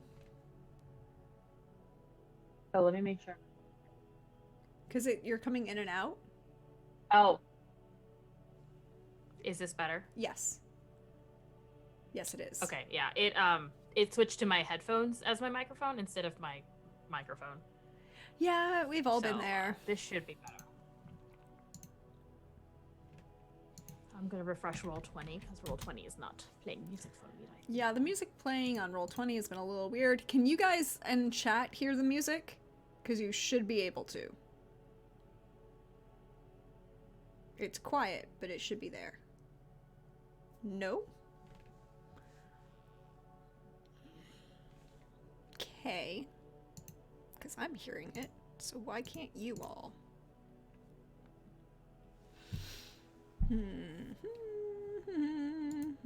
Okay, Hawkeye can, so it's there. Okay. Okay. We're low for you, Crit. You might want to turn up your volume then, because we're really loud on the mic thing. Ah, okay. The music just popped up for me. Okay, so I'll pull the music up a little bit then. Is that a little bit better, y'all? Sorry, we're trying to make sure things work.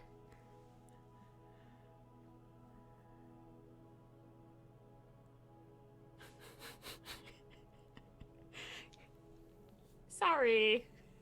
Sorry you had to close Skyrim to check. But thank you for checking, Hawkeye. I appreciate it. Okay. Trooper can hear the music. So there is music being heard. Apparently it's just a little lower, so I'll turn it up a little bit. I'll do that. That's... It should be more atmospheric than really a lot. Moody and entertaining.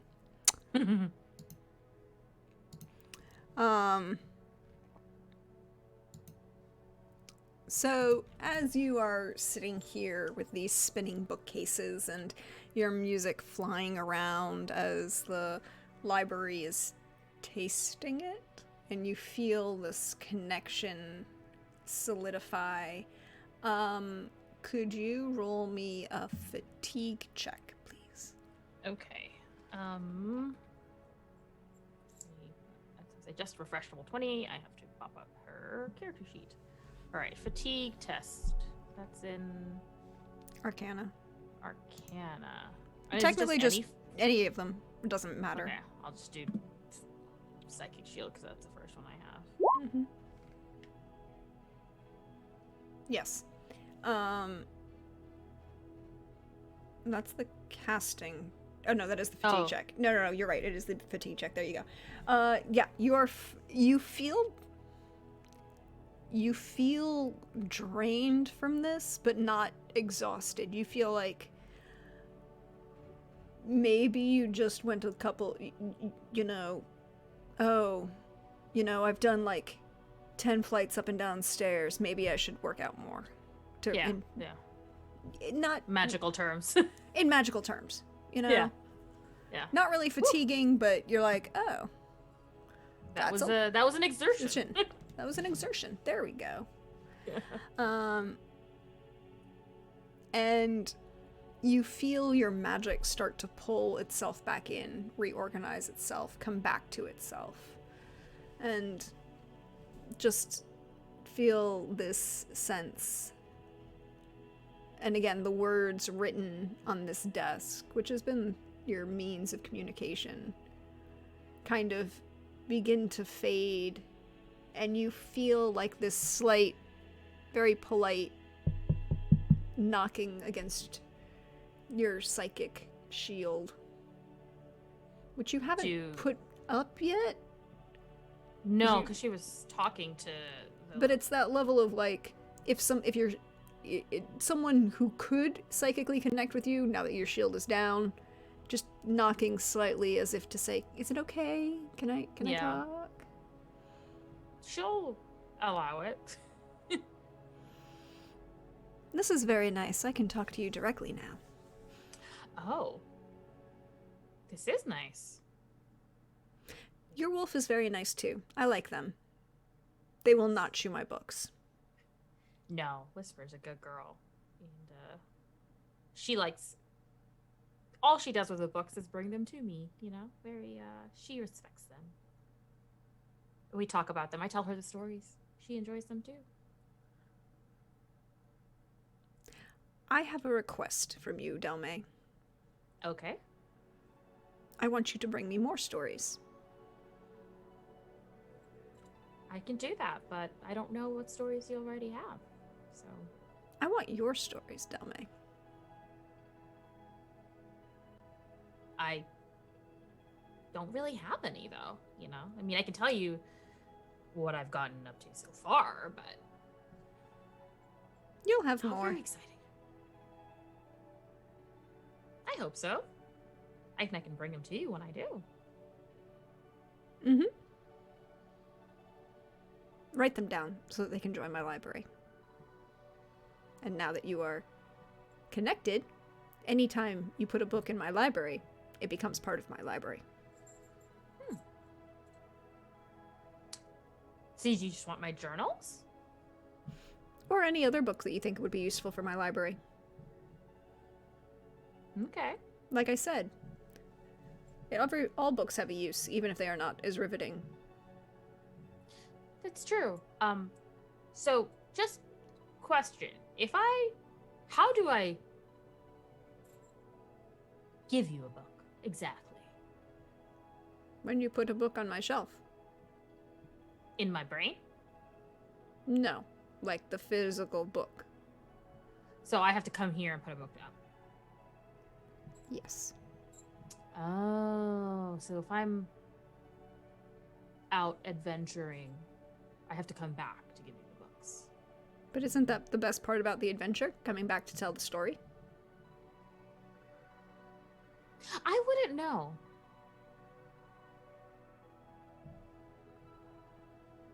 I mean, I know everyone talks about living to tell the tale, but is that more important than having a tale to tell? I don't know. I feel like I have to go out there and do it to make that decision. So why haven't you?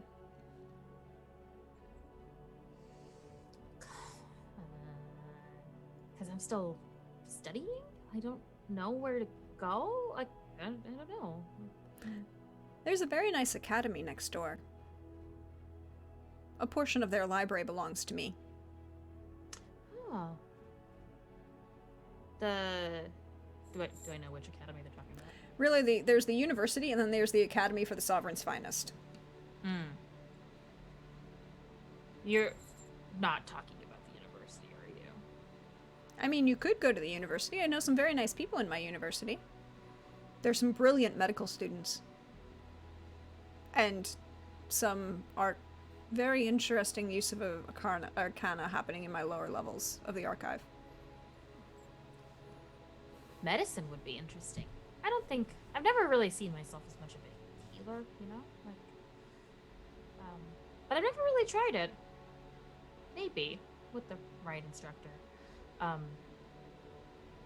But you were talking about the Sovereign's Finest, weren't you? They sometimes bring me very good stories. Of people that they met, creatures that they fought, places that they have been, romances that they have had. Sometimes they are very boringly written because they write them like a report, but they're still good stories. Oh. Well, I mean, now that you've tasted my magic, I'm gonna ask you the question. Do you see that working for someone like me? I mean, you can tell I was a.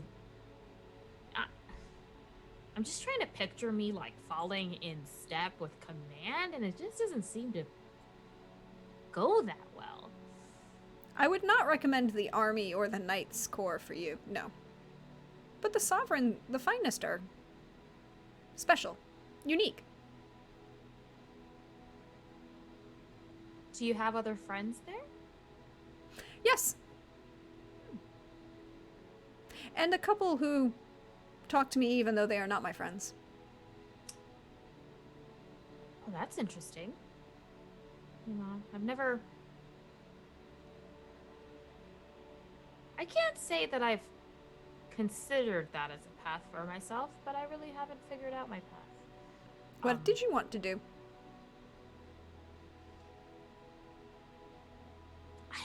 Well, I don't know. When I was younger, I just loved wolves and I loved the outdoors and I loved the forest and I just wanted to live a life of running around and being with my best friend and seeing everything there was to offer. But my world was so small and big at the same time, I didn't really know better. And then I came here and suddenly everybody knew who my mom was and I was expected to follow in her footsteps, and I know she wants me to follow in her footsteps, but I have to prove myself for that. And I mean, everything I've been doing until now has been kind of building myself up and seeing what the right path is to get myself there. I don't know. How do you know what the path is when you never walk out the door? No, I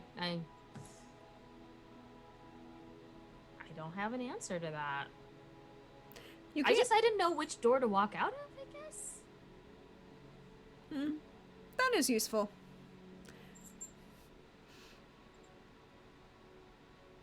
I think I have an idea. Okay. There is a drinking establishment in the Lake Ward. One of my friends owns it. They collect very good stories. And more books for my shelves. I can go give them a visit. I think it would be interesting for you. You seem to be... You talk to a lot of people like your parents. Yeah. That's all I kind of see. And the people who work at the house, but yeah. But there's more to this city. In this country. Yeah. I still remember home. I know that people there were very different than here.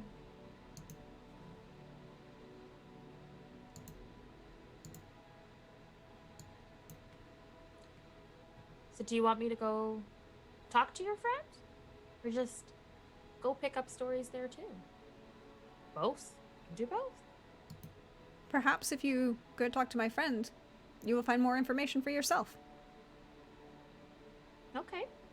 What establishment? What's the name?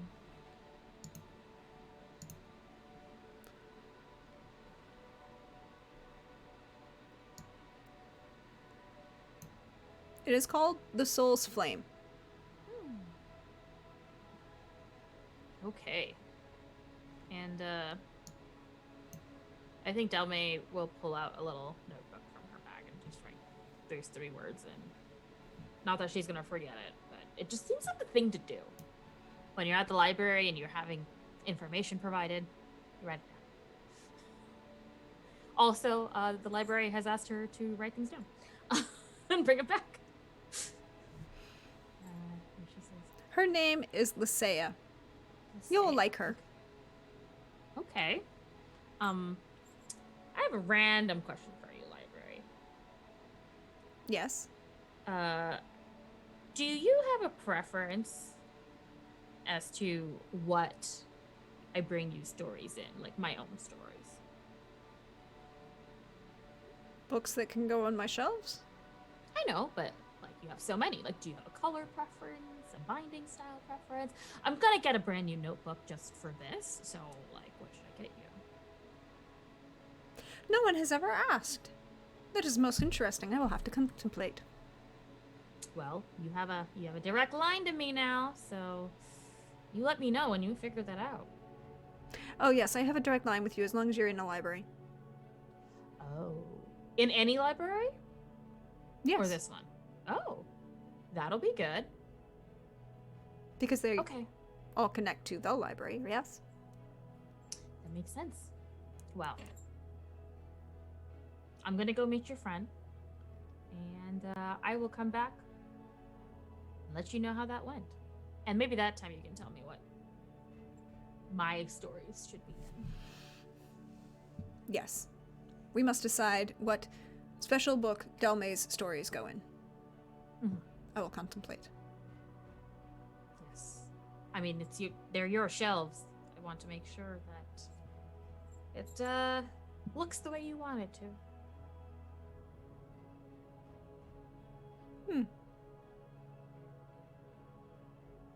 I will have to consider. No one has ever asked. Also, perhaps you could inform, no. I'll have Bartholomew do that.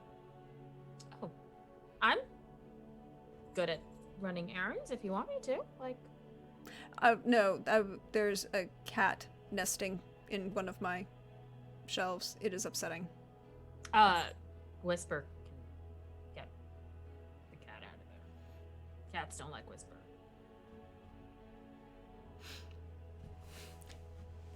And then you feel this kind of almost like a party line connection in your head.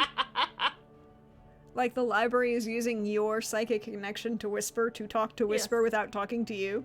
Yeah, fair. She's like, okay. She did offer it, so. Perhaps Whisper, perhaps when you and Delmae return, you will address the tabby cat that is nesting amongst the books on Lartian etiquette. I think Whisper's like, hell yeah. Whisper's like, get a cat out of the place. On it. Then I will see you later, Delmae Ferox, and Whisper. Yes, you will. It has been really lovely to meet you. It has been pleasant to speak with you as well. I look forward to our conversations in the future. Me too. And I think with a big old smile on her face, Delmae will stand up from the desk and with Whisper and yeah. As you stand up, the bookshelves stop spinning and right themselves. She'd been kind of expecting that, hoping for that, really, not expecting. But she kind of has this faith in the library now, so. There's a pause, a couple seconds, and you know exactly how to leave this library without anyone to guide you. It's just there in your mind. She'll swell down at Whisper and just say, this is some excellent information to have. Let's go. And she will head out of the library. Can you roll me a perception seeing? I don't have any perception specialties, so just regular old perception for me. As you... which is fine. As you turn that final corner just before you enter the main passageway that you know will spiral back up to the doorway, you see a table in the sun of a window. A bright blue and purple rose window that seems to sparkle just a little bit more as you walk by. pretty. I think does she? It's just pretty. Like, is it just pretty, or is it something that's gonna cause her to stop and look at it more? I mean, it's a very interesting blue and purple stained glass rose window that's kind of tucked in a little corner. It sparkles just a little bit more than natural, but Yeah, I think she's on a mission, and I think she's definitely gonna take a note of it because it is really pretty, and maybe kind of make a mental note to come back and look at it some more when she doesn't have somebody to go meet. And with another reminder to whisper to keep an eye out for the tabby cat as they go out. She's gonna head out. from the High Ward to the Lake Ward and the... Wow, I just blanked on the place's name. Oh, I wrote it down, didn't I? Soul's Flame. The Soul's Flame. Soul's Flame. The Soul's Flame, which is...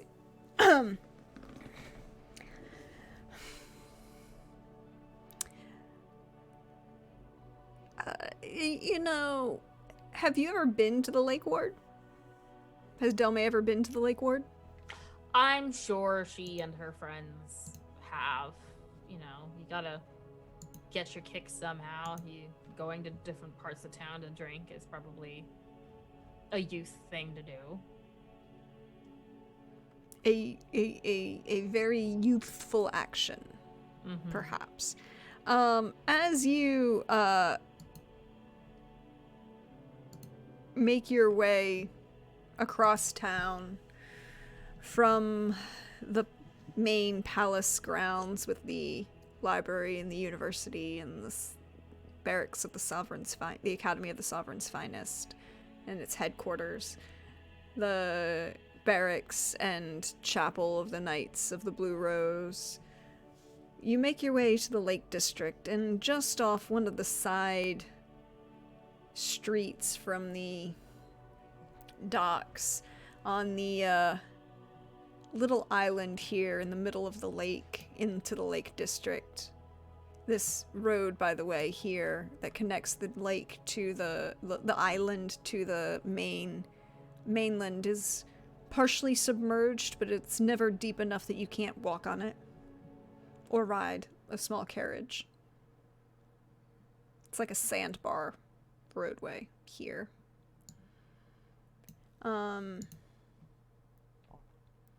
And then, but it's off this on this island, off one of these main streets.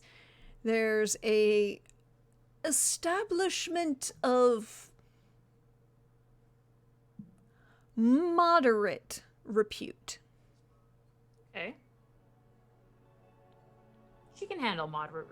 She's a girl with a wolf. Moderate repute's fine. Like, it's a not really bad side of town.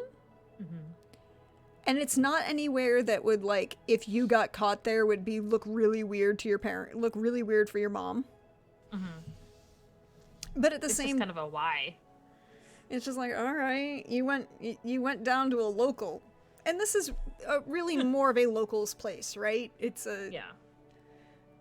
clean, but it's old and established. The bartender knows everyone who comes in by name, and you stand out because they don't know you by name.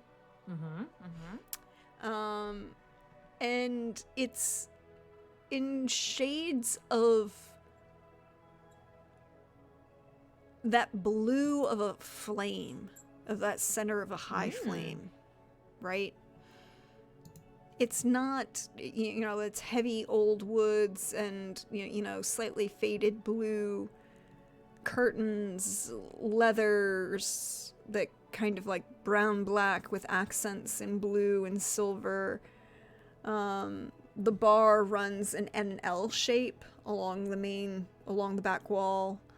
At this point in the day, it's probably, you realize by the time you get there, it's late, like almost dinner time. Before she goes in, Delmae is going to call her mom. didn't tell her she's not gonna be here for dinner. But you said that you were coming for dinner. Yes, but the assessment took really long, and then I got another mission to do, part of the assessment. I'll be home tonight. So am I saving you these leftovers that I've made? Because I planned for dinner for 3, technically 5, but you know. Yes, please. I think I can probably have some leftovers tonight. I'm just trying to get this done, get all the work done for the day before I come home. Being very responsible. I'm very proud of you. Thanks, Mom. This is pretty exciting. I can't wait to tell you about my day. I'm looking forward to it. I'll still be up. By the way, your father brought home more plants.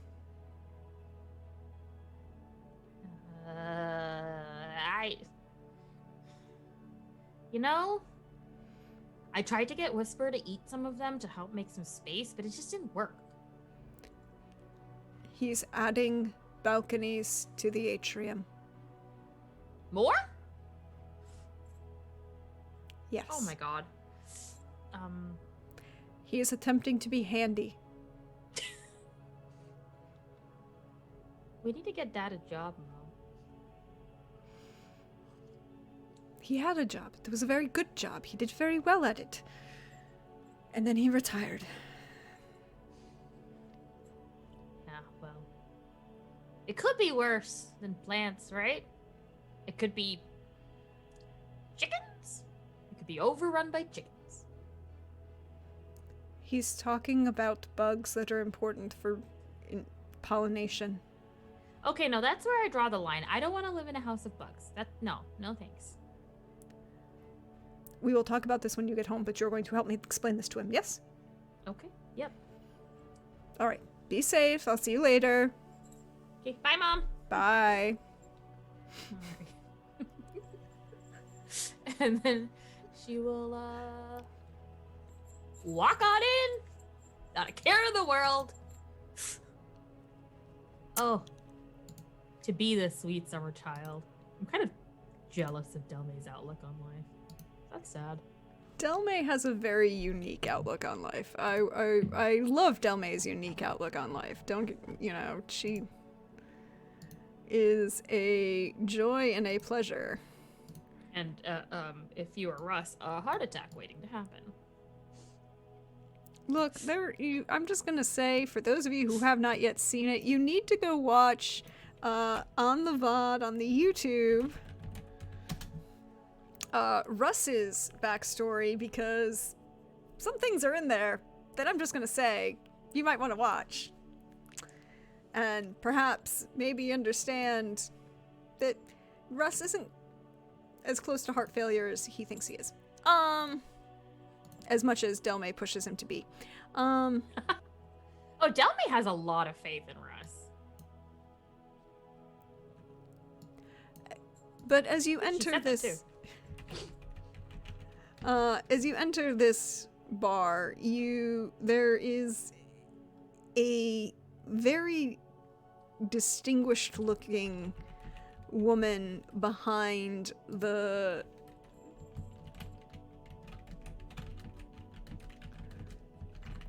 bar. Mm-hmm. Human, dark skin tone, but not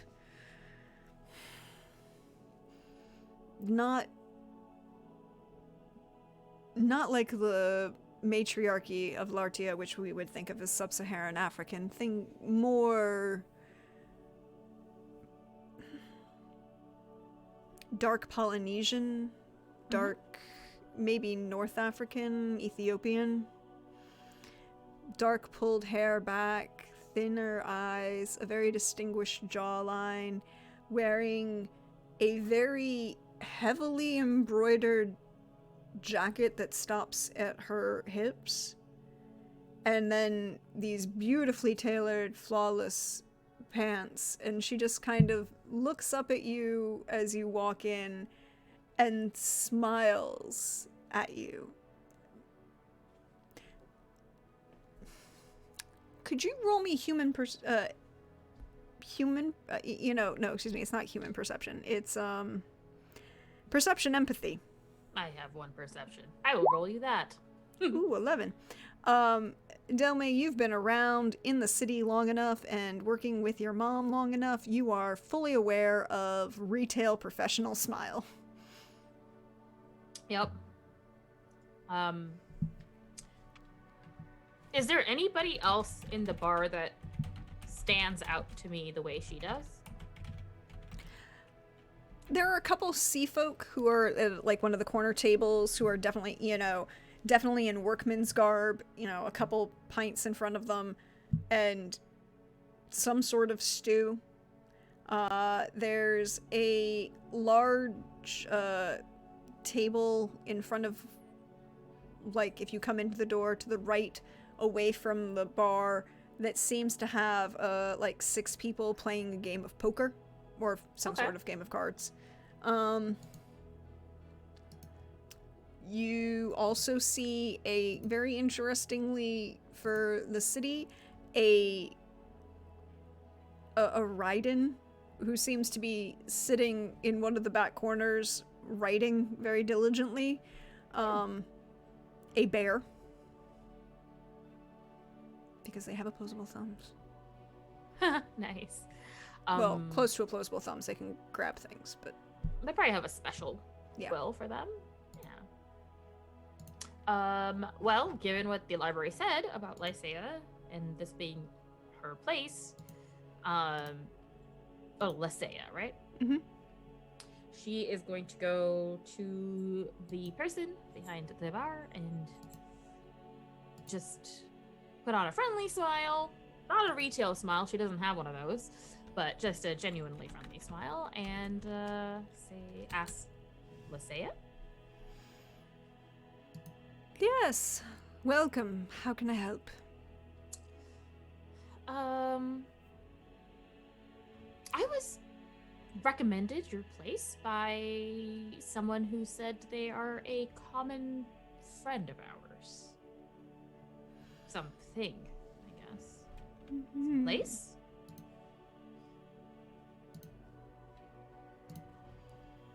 The library. Yes. And Delmae will kind of look around, like, we're talking about this? Okay, we're talking about this. Let's talk about it.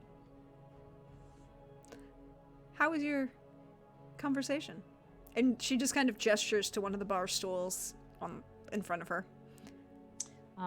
Delmae will take the seat, and I think Whisper automatically kind of takes, I think Whisper's default protective position is to always be behind Delmae, like her body kind of curled around whatever chair she's sitting on, just at the legs of it. I'm very familiar with this position. I have 2 very large dogs. Yes. Oh, there you go. That is Whisper position too. So Delmae will say, the conversation was really unexpected, given the formal summons, but delightful. It is a library. They're kind of not really informal places, are they?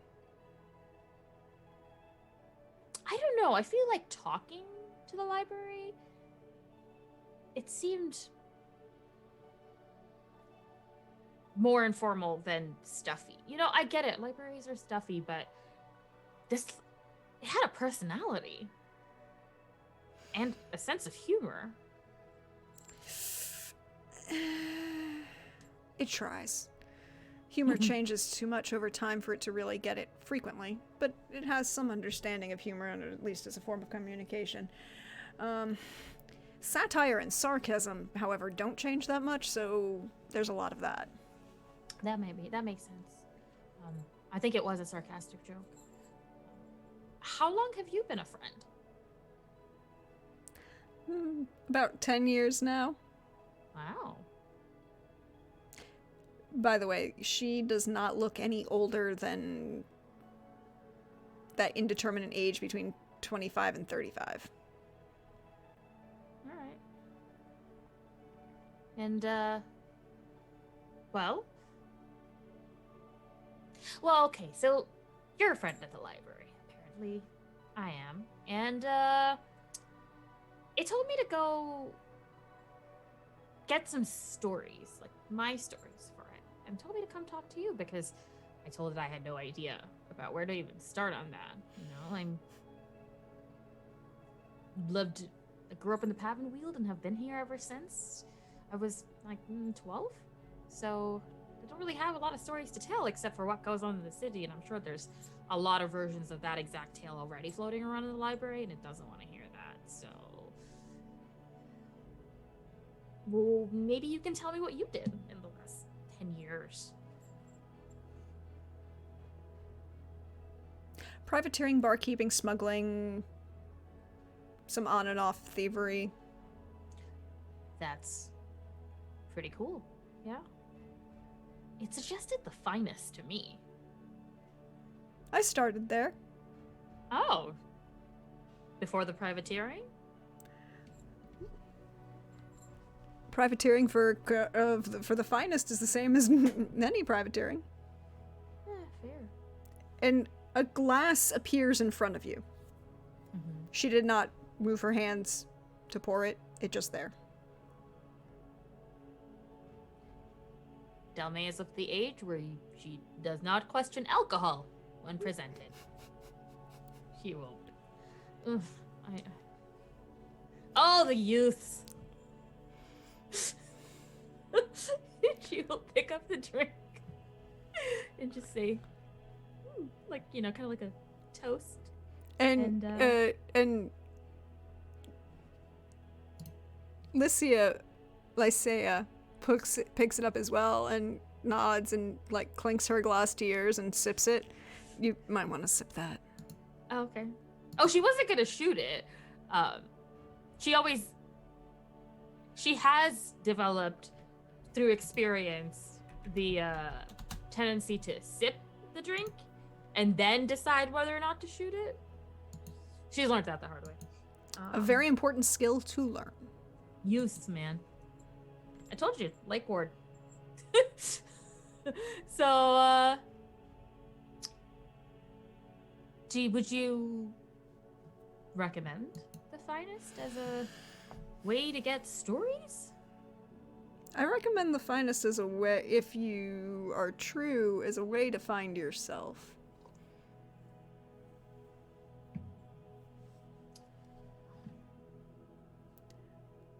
You are a very... Let me be blunt. May I be blunt? Sure. You've never been away from home by yourself, have you? No. You contacted your mother before you walked in. She was waiting for me for dinner, so yeah. I didn't want to be rude.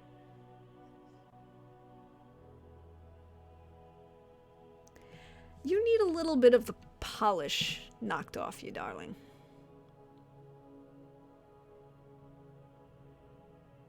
I guess? She's like looking at her clothes.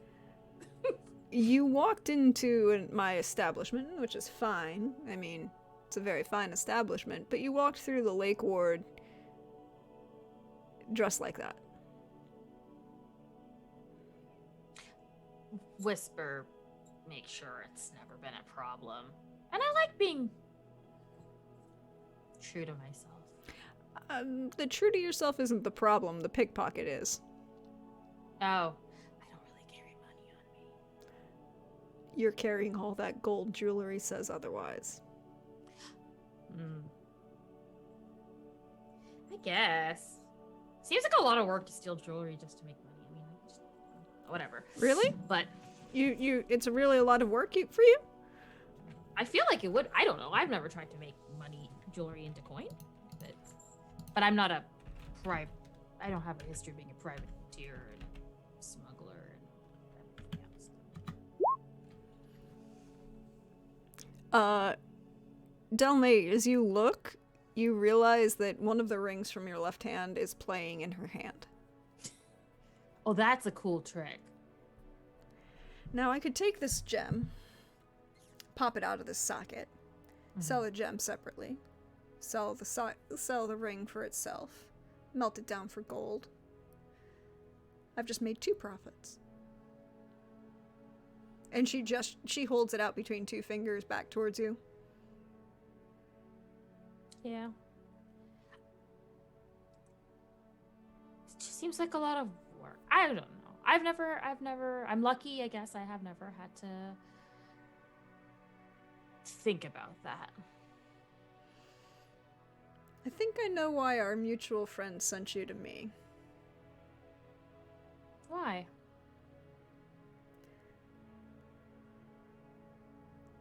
Because a very, very long time ago, I had that same kind of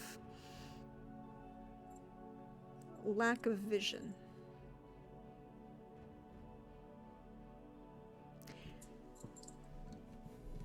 And that changed. And then I started seeing how many stories aren't being told to the library in this city. Is that what you're doing now? That and stories that come by sea from those who stop at my bar.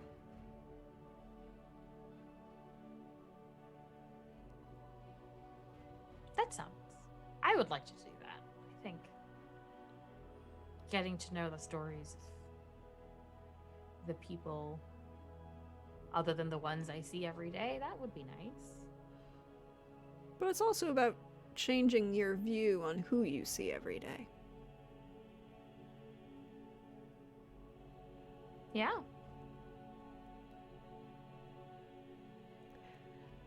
Yeah. That's definitely something I need to do. I just to be clear, I've never said that I want to just continue sitting at home. Like, I know I want to go out there and adventure. But I just don't know where to go or what, like, do I go? I could go back home and visit my old friends if they're still there. I could, I guess, according to the library, join the finest, even though, and I guess maybe find some good teachers there and keep developing my magic. I don't know.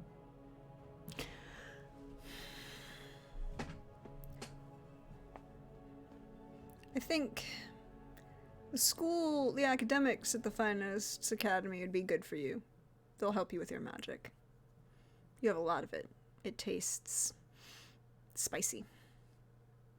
Wait, you can taste it too? I thought that was a library thing. The library tasting, me tasting is very different. Me is just your psychic impression as you walked through my door.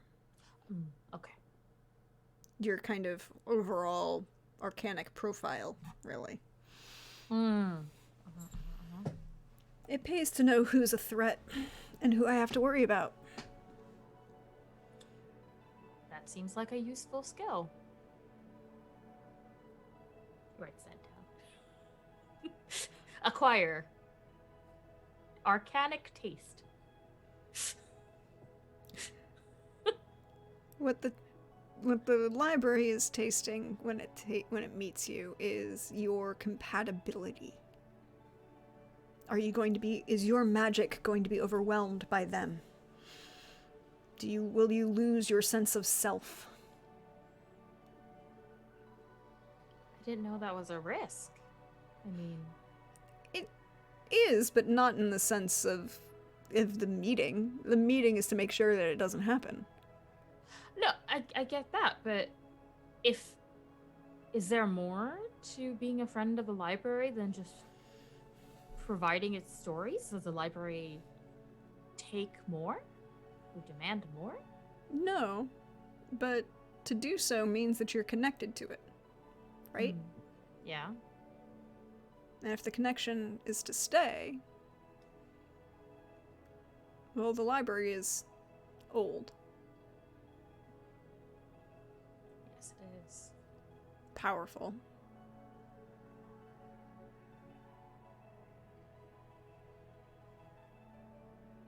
A personality, one might say. Definitely. Well, if you were sharing mental space with something like that for a long period of time, would you lose your sense of self? Fall away and be no longer Delmae, merely the tool for the library? God, I hope not. That's what the assessment is for. Um, Those who cannot connect to the library without losing themselves are passed over. that makes sense. That doesn't sound good for them or the library. No. The library likes stories and information and new perspectives.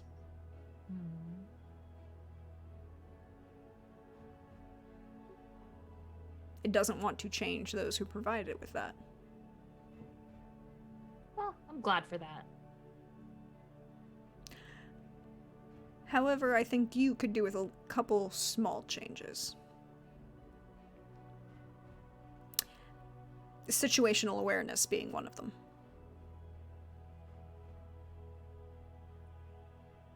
Yeah. My mom has told me that.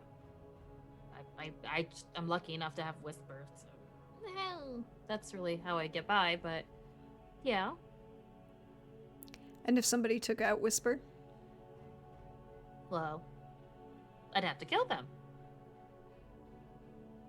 But what if you didn't see the trap that took Whisper out? I would find them and I would kill them. But wouldn't it be easier to do that if you could see the trap beforehand so they didn't take Whisper out? Yes. Also, what kind of asshole would take out Whisper? She, like, instinctively, like, goes for Whisper. Because, no, don't talk about hurting her Whisper.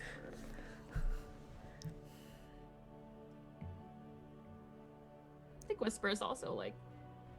I think Whisper isn't as big as she is, obviously, in the present. She's 5 years younger. Yeah. She's an overgrown puppy right now, hasn't grown fully into her paws Oh, she's yet. got those ears that are just too big for her little body. Yeah, and you can just tell that, like other people's like, oh, that's a full-grown wolf, and then you look at their paws and it's like, no, it's not. Not yet. I know. I think Whisper senses her dismay and like puts like a paw on Delmae just to calm her down. And she's like, "Yes, you're right. If I can hone my skills to protect Whisper better, and I guess myself better, I absolutely should."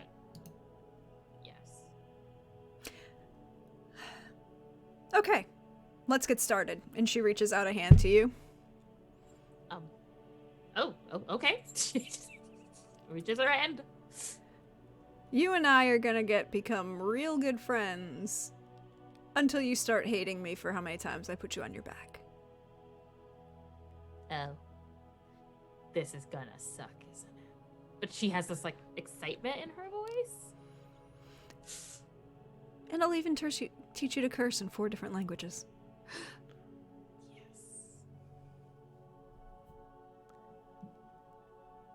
So, what does Delmae do after she leaves this fine establishment, having established a friendship and mentorship, sort of, with Lysaea? I think she's gonna take kind of a wandering way home, her and Whisper, and just kind of take some time to think back on the day. And when she gets home, I don't think she's gonna talk to her mom that night, because she'll probably come home late and just spend some time thinking. But then I think the next day she's going to inquire into the Sovereign's Finest Academy, but not officially, not through her mom. Just kind of like, I don't know, the equivalent of like if they're pamphleting at a table, go get one kind of a thing. And like all of the schools in the city have like one of those little stands that's outside the like counselor's office with like The university requirements, the knights Yeah. of the you know, Yeah. the army requirements, the knight, you know, the certain guild requirements, and the requirements for the sovereign's finest. And the other thing she will have done is she will have collected all of her favorite adventure stories, like her most dog-eared, most beloved ones, and loaded them up in her bag, and is going to drop them all off on a shelf in the library, because she wants, those stories have meant so much to her, and she wants to share them with the library. The minute you put the books on the shelf, you don't get a verbal response. You just feel like this both anticipation of someone who's like, ooh, a new book, and a mental hug. Oh. And as you get information about the academy, you'll find that there's open enrollment for new possible cadet envoys is in about a month. And training lasts anywhere from 2.5 to 3 years, depending on how well you do and how much previous academic success you've had. The envoys will take anyone, including your local peasant class. And now, admittedly, in Aldis, the peasants, there's, you know, national requirement for and free education for, like, elementary school through middle school education. High school is hit or miss depending on where you are and if you can test into certain ones. But everyone can read and write. That doesn't mean everyone can do calculus. So there's a certain level of finding your path through the envoys of the finest. And I'm sure after a while, when she tells her mom about her plan, her mom will get involved. Even though Delmae will tell her not to. Her mom will get involved, I'm sure, in... Interestingly enough, your mother doesn't get involved. At least, not that you can tell. She starts to, and then that moment when you tell her no, she goes, all right. Interesting. Because I think Delmae always, in the back of her mind, whenever, like, something good in the envoy happened, in the finest, would wonder a little bit if it was happening because of her own talent or because of her mom and the connections. You know, I think there's always been that lingering self-doubt, especially after, you know, I mean, conversations with Lysaea about finding herself and her own, like, becoming her own person and finding her own self-worth and all of that. I think there's definitely more of an awareness of, and as Trooper says, suspicion. Like, You roll me Constitution Stamina.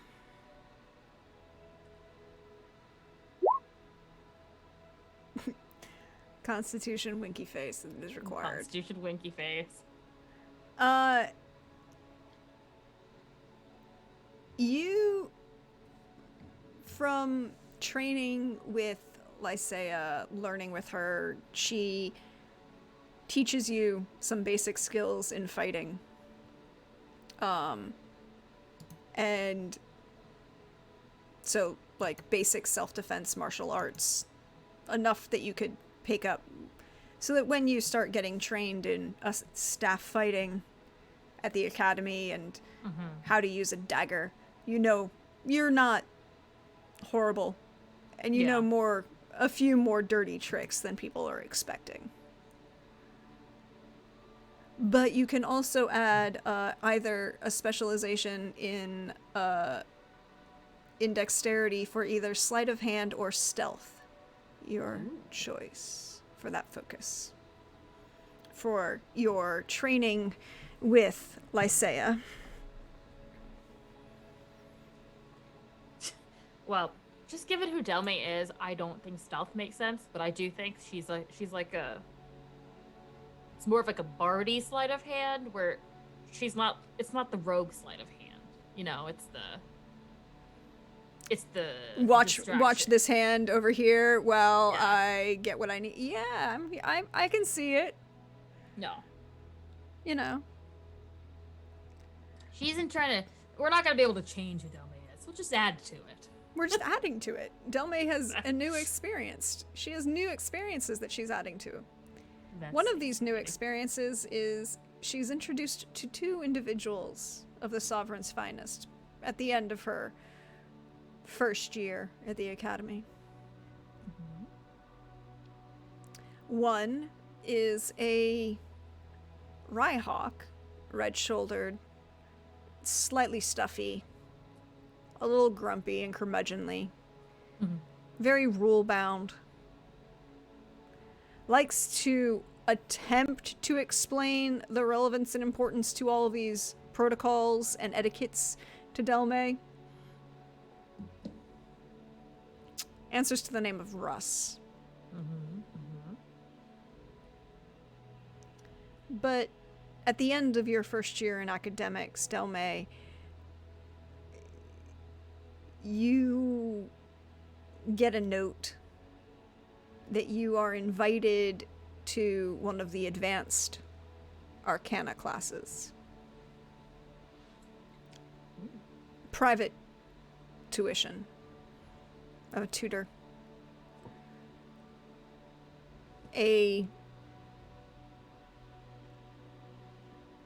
And the young page who's running errands brings you to a second,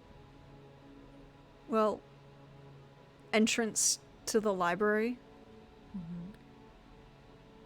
To a table strewn with books and ink and quills in the light of that same purple and blue rose window, stained glass window.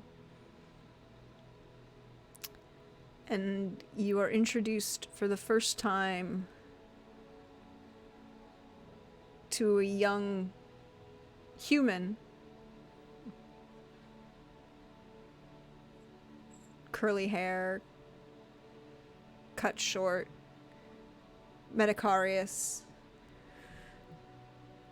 Answers to the name of Cecilia, who will become, you have been told, your personal mentor.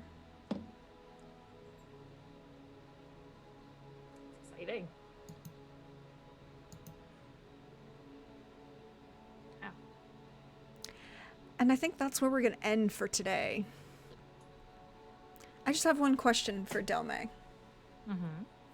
When you are first introduced to Cecilia, what is your first thought of this young woman leaning over books, perpetually pushing her glasses up with one finger? Her first thought of Cecilia is, oh, I wonder if she's a friend too. I guess we'll find out. Maybe. Yeah. But that's where we're going to end it for tonight. Did we have fun? I did. I had a lot of fun. Delmae obviously had a lot of fun. Yes, I thought so. I was planning some of this, and then I realized a couple things based on last week's episode and a couple things that are going to be coming for season 2.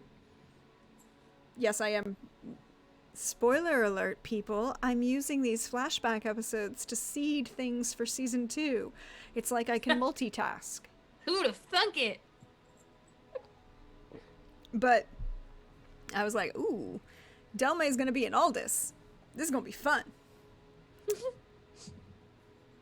But now you have you now have a slightly more interesting person that you can call on in the city. Yeah. Pretty excited about that. To see where that goes.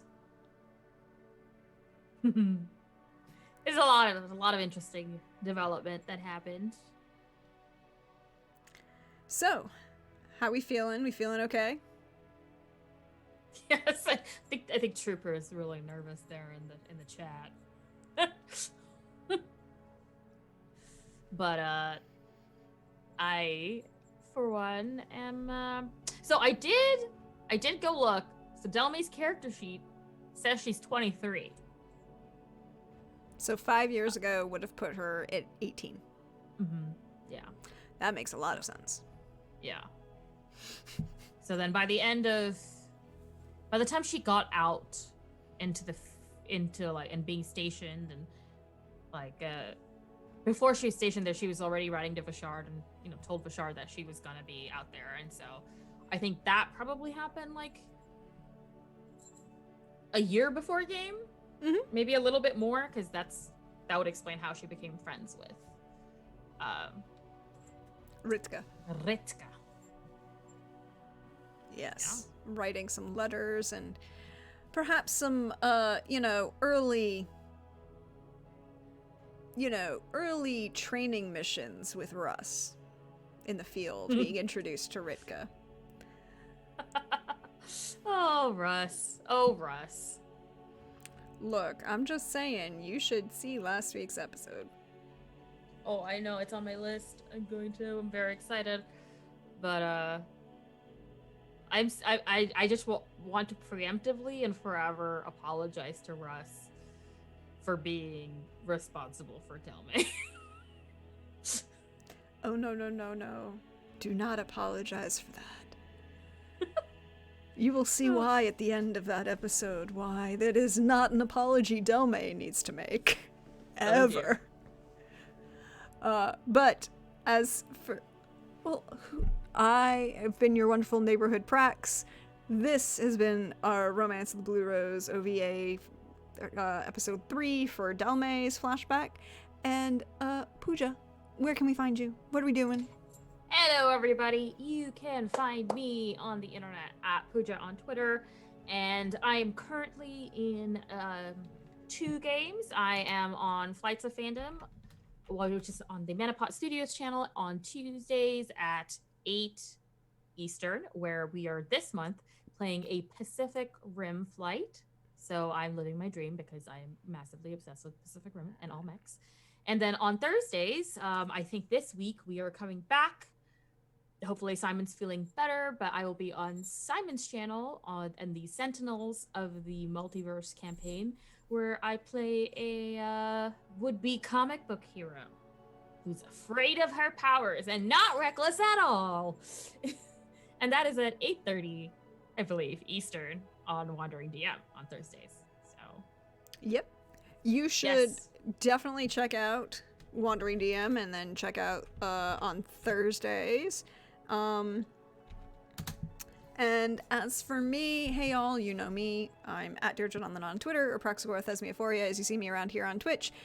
And we will be back, assuming that Twitch does not Twitch, this week on Wednesday for episode 4 of Starblade Battalion Memories, our Mechton mini-campaign. Because there is a wedding to crash in corpse space. Just somebody's getting married. And then assuming Simon's feeling better and he continues to feel better, on Friday we are back with Cyberpunk Red, and my disaster child Trins is going to be back. And if you I think that Delmae and Trins would be great friends, and I think the world might not be happy if they ever met. Ooh. Crossover. Be very entertaining. Putting Trins anywhere in this world would be like... Look, she honestly believes that everybody's very nice, and as long as you be nice to everybody, they'll be nice to you. But why do you gotta be such a problem? Also, did you know that somebody actually was such a dickhead and put C4 on a building, but it wasn't actually C4, so she couldn't get any more C4? It was sad. Yeah, they'd be friends. Because Delmae's just like, I don't know, it sounds like the worst. They would be total friends. But I think that is it for us tonight, y'all. We should raid somebody, however. I feel like we should raid somebody, and Let's do it. who can we raid tonight? Oh well, there's nobody on. I don't So- know. Or at least not one Yeah. in my followers list. So, we will not raid anyone tonight. Instead, we will see you back here Wednesday. And until then, everyone, stay cool. Bye-bye now. Bye.